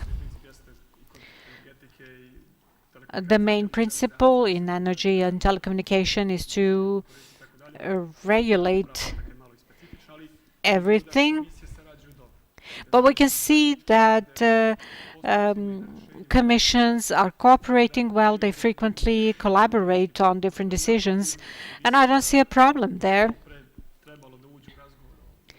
I think that they could conclude a memorandum on cooperation. As far as I can see, that the Commission does not have a cooperation agreement with the Commissioner. It has with different bodies on communication, protocols on cooperation with different bodies, and it would be wrong for the Commission to work on the personal data protection on its own without having the necessary expertise. The authority that has the necessary expertise has to be involved. As we already mentioned, a company was ordered to allow access to data to establish competition on the market, and the issue of data protection arose, as you mentioned. So the EU offered to actually propose that certain guidelines should be made in such cases, which would be very useful for all the relevant stakeholders to avoid legal uncertainty and contradictory decisions, because that would be really bad. In our country, the situation is completely different. While I was at the agency, we were very selfish. What is ours, and we won't let it go to anybody else, like personal data protection, after all. Yes, and I think that things stayed that way. And even when there was a case handled by another authority, and there was any mention of the word privacy, that authority immediately passed it to us, like a hot potato. And things stay that way. Whether this is good or bad, time will show. But it's different than what you have in Serbia. This is not the case only with personal data protection. Any independent authority which is under the auspices of Parliament does the same. I'm not sure about the inspection services, because there's the Inspection Council as a coordinating body, and maybe they coordinate their activities, but at the parliamentary level, where we have those independent authorities that result directly from the GDPR or some other regulations, whenever the word privacy is mentioned, this goes to the Agency for the Protection of Personal Data. Whenever somebody mentions free access to data of public importance, it goes there. And why do I think that this is good? Because Zoran said, speaking between the lines, that there might be an issue of competence between different authorities for the same legal issue, and we have this double jeopardy principle. And the European Court of Human Rights, in my opinion, was gambling in this case to decide on something that is not GDPR. And GDPR says if you have more than one authority responsible for personal data, you will have to submit to Brussels. So the first paragraph is that it cannot decide on the violation of the GDPR. That's what they want to do. They want to delineate between the competencies. But they can assess the abuse of office, for example, to see how they're processing their data and abusing their dominant position, whether we are lowering the level of privacy that we already have on the competitive market. What is a problem in North Macedonia? There is this criminal offense, personal data abuse. And even when a prosecutor is filing a lawsuit for that, actually is filing an indictment for that crime, the prosecutor says we have grounds for suspicion for this crime. The prosecution addresses us for our opinion whether this crime is really that crime. And we say, well, we are independent, but it's your job to decide whether this is this or not. So it's always a double-edged sword. You can decide and somebody else might get rid of what they're supposed to do, passing it to you. Milos, as somebody who is in charge of compliance and different types of law, and you're first to be consulted whenever a new law is being adopted or prepared. Let's talk about who leads to new regulations and maybe over-regulation at some point. To me, as a lawyer who frequently receives requests from my client to comply with something, I always liked an old joke that reflected this situation. We always have to wonder whether we're protecting them, harmonizing, complying, or monitoring the entire procedure. So, are the regulations dictated by the needs of consumers after which the regulations become in order to create a balance? Is it done by businesses themselves that react through creativity and different approach to businesses initiating this over-regulation? And how can we find the right purpose of regulations, at least in this area? It's a complicated question and a complicated answer.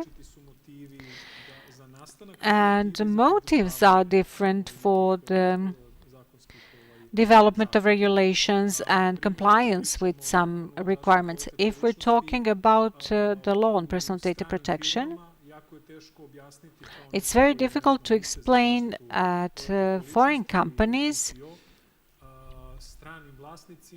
As a DPO, it's difficult to explain to foreign owners why we have difficulties complying with the local law, where the statutory fine is 17,000 euros. In European Union, it's easy to explain why you comply with 2 million or 4 million. So we're talking about this harmonization with the law. And a good compliance officer spices this up with, for example, reputation, good reputation, and then we ensure understanding why this is important. What do I want to say? Practice always precedes regulations, but we're in a strange position being outside the EU, but receiving different regulations that we have to comply with for different interests, to be on the European path, to be in line with some international treaties that we signed, perhaps. And it's very important to have transparent communication, as colleagues have mentioned, and explaining why. Without that, we will just have regulations. And here in this region, we are very skilled in actually inserting a coin into the ticket validation machine in the bus, or finding a loophole in the law that will prevent us from doing something. But the point is in transparent communication and education. Why is it important for us to deal with those topics? Why is it important for us not to leave our personal data, or this legal hygiene, as we called it? What can it result in? How can it jeopardize us? And so on and so forth. Yes, Igor, if you allow me. I agree with Miloš's comments 100%. Another not so good experience from Macedonia in connection with COVID-19. As a state, we blindly followed everything that the EU adopted and implemented in our country. And when the COVID-19 started, we didn't have vaccines because of the EU regulations. Because our country said that we could only have EMA-approved vaccines. Under the conditions when Chinese and Russian vaccines were available, we could not use them. And they had to change the regulations in order to allow Chinese and Russian vaccines to enter the Macedonian market. And I will say this in English. Or hearing, or especially learning up from a successful story. Be very careful. And don't be so much afraid of a bad story. Neither the bad one is that bad, or the good one is that good. So that's it. You cannot blindly follow Brussels in what they're saying, and let's do it that way. Thank you for that comment. And it's a good introduction to what I'm going to ask. Zoran has provided a nice overview of the situation in Germany and the EU regarding Facebook and personal data protection. And this will be our topic because in the EU and on markets such as the German, this kind of data represents goods.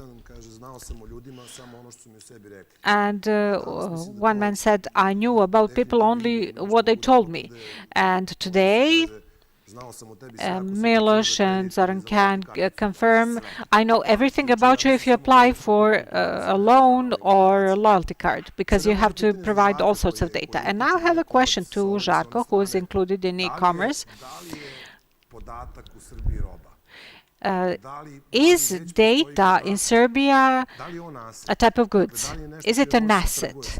Is it something that you can trade with? Because I believe that the answer to that question will define the course of transactions and how they will comply with regulations. If we introduce regulations and transpose some rules that are still cooking on the market where data is not goods. So, Žarko, what is your opinion about this? Data is definitely good. Personal data is slightly more expensive good. If you take a look at that, you can take into account that there are free services appraising the worth of your personal data, and there are differences in prices of personal data of individuals from developed countries and personal data of persons from poorer countries, less developed world, less creditworthy individuals, and so on. And in our country, data is a good. Unfortunately, personal data is traded in unlawful ways, and they are acquired in unlawful ways, but there are also lawful ways for their transfer. However, we have not reached the level where the personal data is econometric data, where the scope of personal data is evaluated in terms of purchasing a market share or something like that. So we're at the level where Europe was 5 or 10 years ago. I can really say that. And soon it will be more visible in our country as well, and I'm not sure to which extent it will be a consequence of the market regulation, because the market flourishes, in my personal view, where it is not particularly regulated, and I'm not sure to which extent in our country data will be perceived as a good. You mentioned previously a situation and this conclusion that both institutions have a competence over something, and you have situations here where different institutions said, well, none of the institutions is responsible. So this issue will be resolved through practice. For the time being, I cannot see any developed, let alone regulated, market for personal data. And what I do not know, and that's a question for all, we cannot say that somebody takes a pile of data on the Serbian market and trades in it. Of course, personal data of citizens of Serbia or North Macedonia are traded, but don't you think that there is some kind of trade even when control is changed? For example, I will pick my bank based on the fact that it's safe, or the deposits are safe, or a low level of aggressiveness in offering products to client. And I will give some data to the bank, and the bank will send me some offers from time to time. It will develop a profile of its offer towards me based on what I'm doing. However, control may change over that bank, and another banking group comes. Shouldn't that be considered transfer of data or trading data?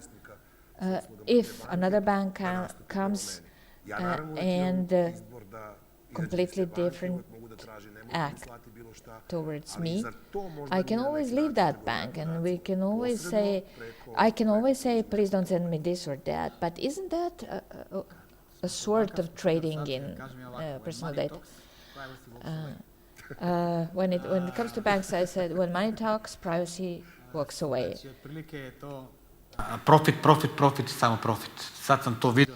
So more or less, it's just profit and profit and profit. When I came to the private sector after being data protection officer for a long time, when I was told that human rights are pedestal, but it's not so. It is actually like this. When money talks, privacy walks away. But we have to take into account compliance function. The banking sector is the most regulated sector in the overall private sector, because you have the central bank, you have EU regulations transposed here, and in your country you have anti-money laundering regulations. So this market is fully regulated, and I would divide it into two sets of data. One set refers to the data that bank has to obtain, has to take, because that's a requirement for AML. And there is another set of data that are processed for marketing purposes based on our consent. So there is this thin line dividing what I can and how far I can go. And so if you gave your consent for marketing purposes, and that's called granularity of consent. So you have one-page document and many questions for different objectives, apart from objectives related for AML purposes. The successor that comes to that bank has to abide by that paper, if you provided that paper and you marked what you consent to and what you don't consent to. And if they don't abide by that, they will be punished. And it's closely connected with the reputation risk. And you can talk, you will talk against that bank everywhere you go, and that's even worse than some penalty, official penalty. Because what is an offer of a bank? It's a service, financial service, not a card that you can write. It's a service that you don't see. So it's based on trust and respect of the client and respect of my data protection subject, because he said no to these two questions. He said yes to these three questions. And you can and they can ask again whether I stick to my yeses, and that would be a fair principle. That would say, oh, these guys are great, they are asking me again whether I'm still answering with yes these questions. That's the transparency to the full. I just wanted to add something to this topic. So after a transaction, the method and the way of data processing is changing, and we have two examples from competition protection. And it was established that the quality in respecting the right to privacy declined after the transition. So it's a parameter of competition and it's a standard in the practice of the European Commission and European Court. So it's personal data protection. It's a parameter of competition. It's called non-price competition parameter, and it's related to quality, because consumers are increasingly valuing their privacy and they are looking at the service of social media and particular companies, and that's an important parameter of that quality, and that was taken into account by the Commission as well. And I'll mention two transactions: Facebook, WhatsApp in 2014. Many criticized the European Commission for this decision, for allowing that transaction without imposing some additional measures, because it established back then that WhatsApp will not give all the data to the Facebook platform, despite the fact that they will be integrated, but they will operate separately. And they believe that the level of personal data protection will not be lowered, because WhatsApp, back then they established that, developed a high standard of personal data protection. But 2 years later, Facebook started using data of WhatsApp.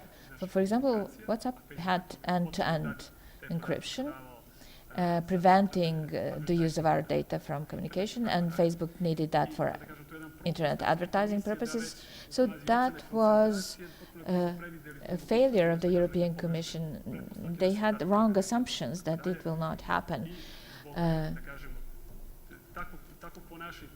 And due to such behavior and such effect of the transactions, so acquisition of control over WhatsApp by Facebook, a class action is being prepared in the UK, in England, for the violation of the competition right. And this action is worth £2.2 billion. And they have a website, and you can take a look at it. It's called, the website is called Facebook Claim, and it's amazing how they are preparing this class action. And it's explained why they are preparing this action, and some of the best experts in competition law will take that class action.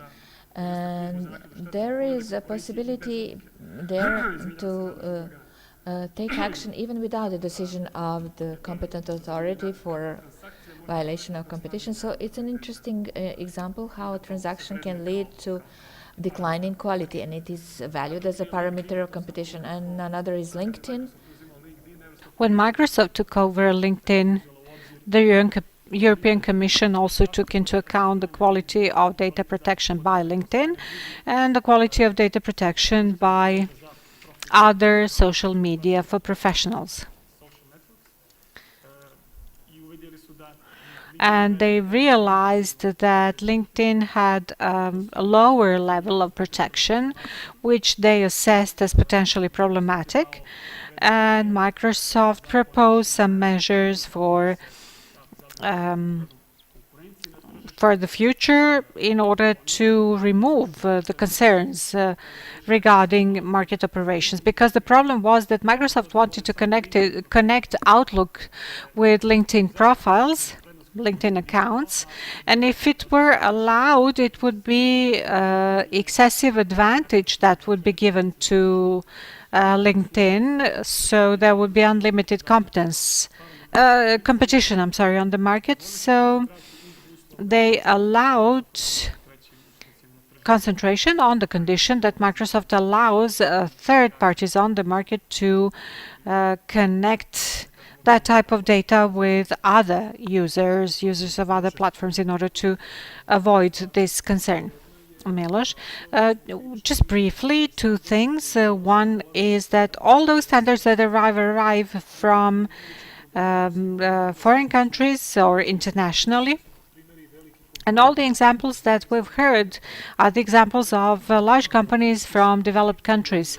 We are not inferior to the world in that regard, and our problems are not different. Maybe our companies are not so well known as Facebook or some other company, but the problems are the same. Secondly, in this digitalization era where everything is accessible online and is quick, that we can get everything from our chair, we have to be aware that there are different risks now that we have to deal with differently. Some of them were mentioned here, but there should also be cooperation between regulators and people at companies who will look at things from different angles, and this is very important in order to ensure that regulators realize that there is a need to regulate a sphere, a field. And a very important thing that we have not mentioned is the protection of all of us, primarily through courts, where courts and all those who work at this branch of power would be open to asking questions and getting additional training and cooperating with other educators and authorities. This is not so simple to be handled on one's own, so cooperation is needed. And of course, if there is no cooperation, we will have individual solutions or exported solutions, which will just be transposed. We will have the same situation as in recycling. I have a dumpster outside my building with 3 different sections for recycling, for 3 types of recycling material, and then a single dumpster truck arrives and takes everything together. I would just leave a few minutes for questions, if there are any from the audience. And Nevena?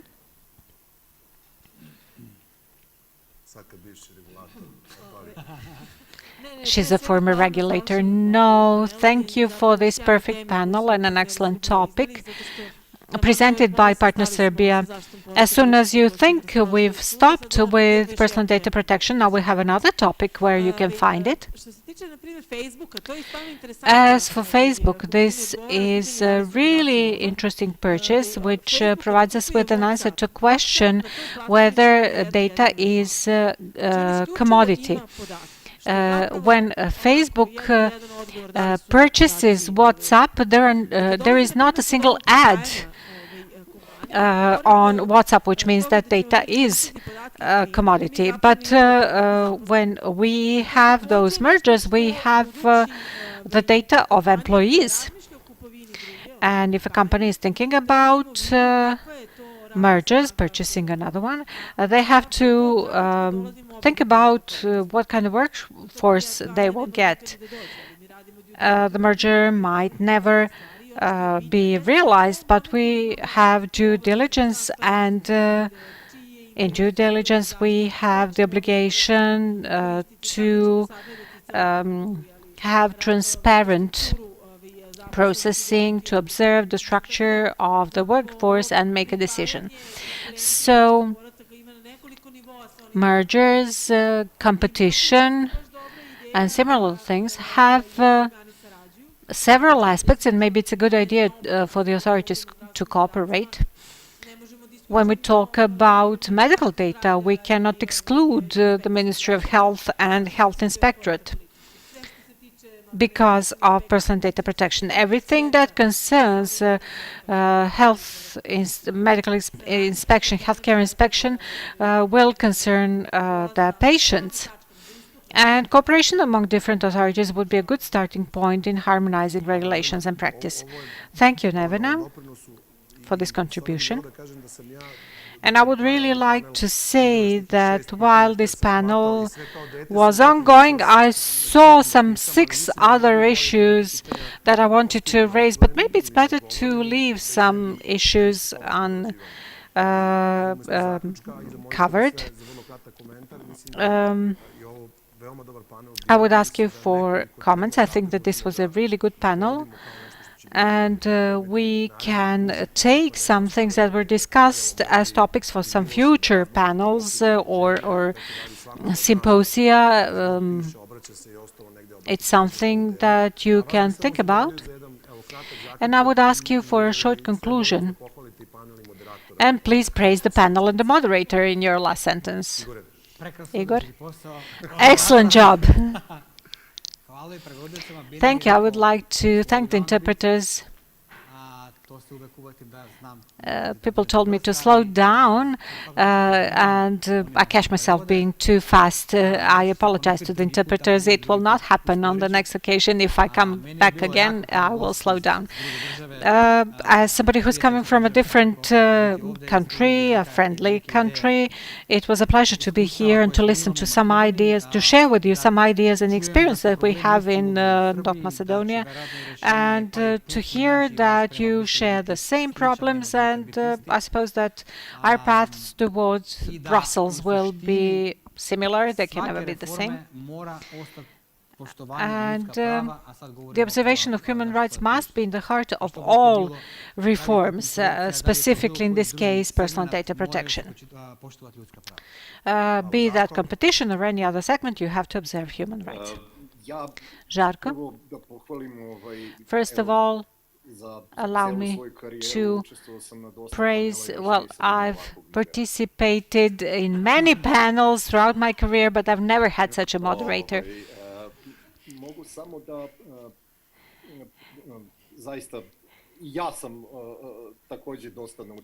I've learned a lot listening to the other panelists.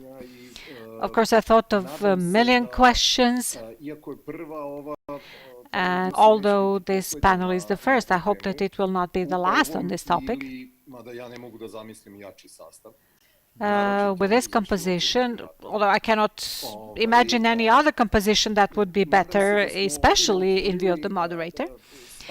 And I hope that we have raised some issues, thinking about things that are coming our way. And at the end, I would like to wish us all happiness in our work, and to individuals persistence in fighting for their personal data. Thank you, Žarko, for your beautiful wishes and for the praises for the moderator. Zoran? What can I say? No, thank you all. Thank you for the invitation, and I really enjoyed this panel. It's an excellent topic.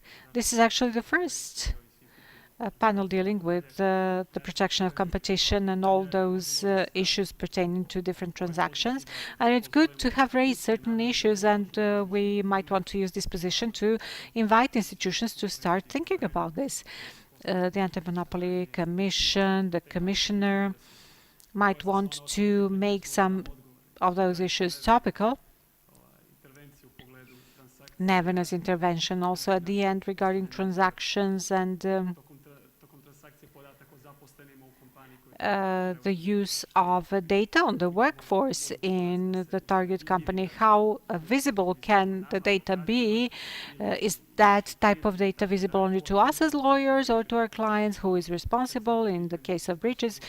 These are all interesting issues. We have opened 6 or 7 different interesting topics, and I hope that this panel will be repeated and that he will moderate again. Last year at the panel, I was only a participant like you, so you can see the heights that I've reached. And next year you might have your own panel, so good luck. Miloš. Well, with those nice wishes, I did not know what to wish for myself in 2023. Now that you've mentioned that, I can wish for a panel. I would like to thank the organizers for organizing this panel. And like many other useful things, this is a good opportunity for us to ask some questions and answer some of them also. I would like to thank the colleagues who participated. It was a pleasure for me. And of course to thank the moderator for his role and for conducting this orchestra. And All the topics that we mentioned affect us all, regardless of what we're doing, whether we are participants in transactions or advisors or clients or consumers or just passers-by in a street that is under surveillance. Everything that we've been talking about concerns us. We are all consumers, we all have our personal data, and we may all come into a position where this data is abused, and consequences can be really serious. So this is my message. This concerns us very much. Thank you, Milos. This is an excellent message for the end. Finally, I would like to thank Partner Serbia for organizing this panel. I would like to thank our guests for taking part, and to all viewers on YouTube, please think about this topic, contact us, and see you next year. Goodbye, and all the best.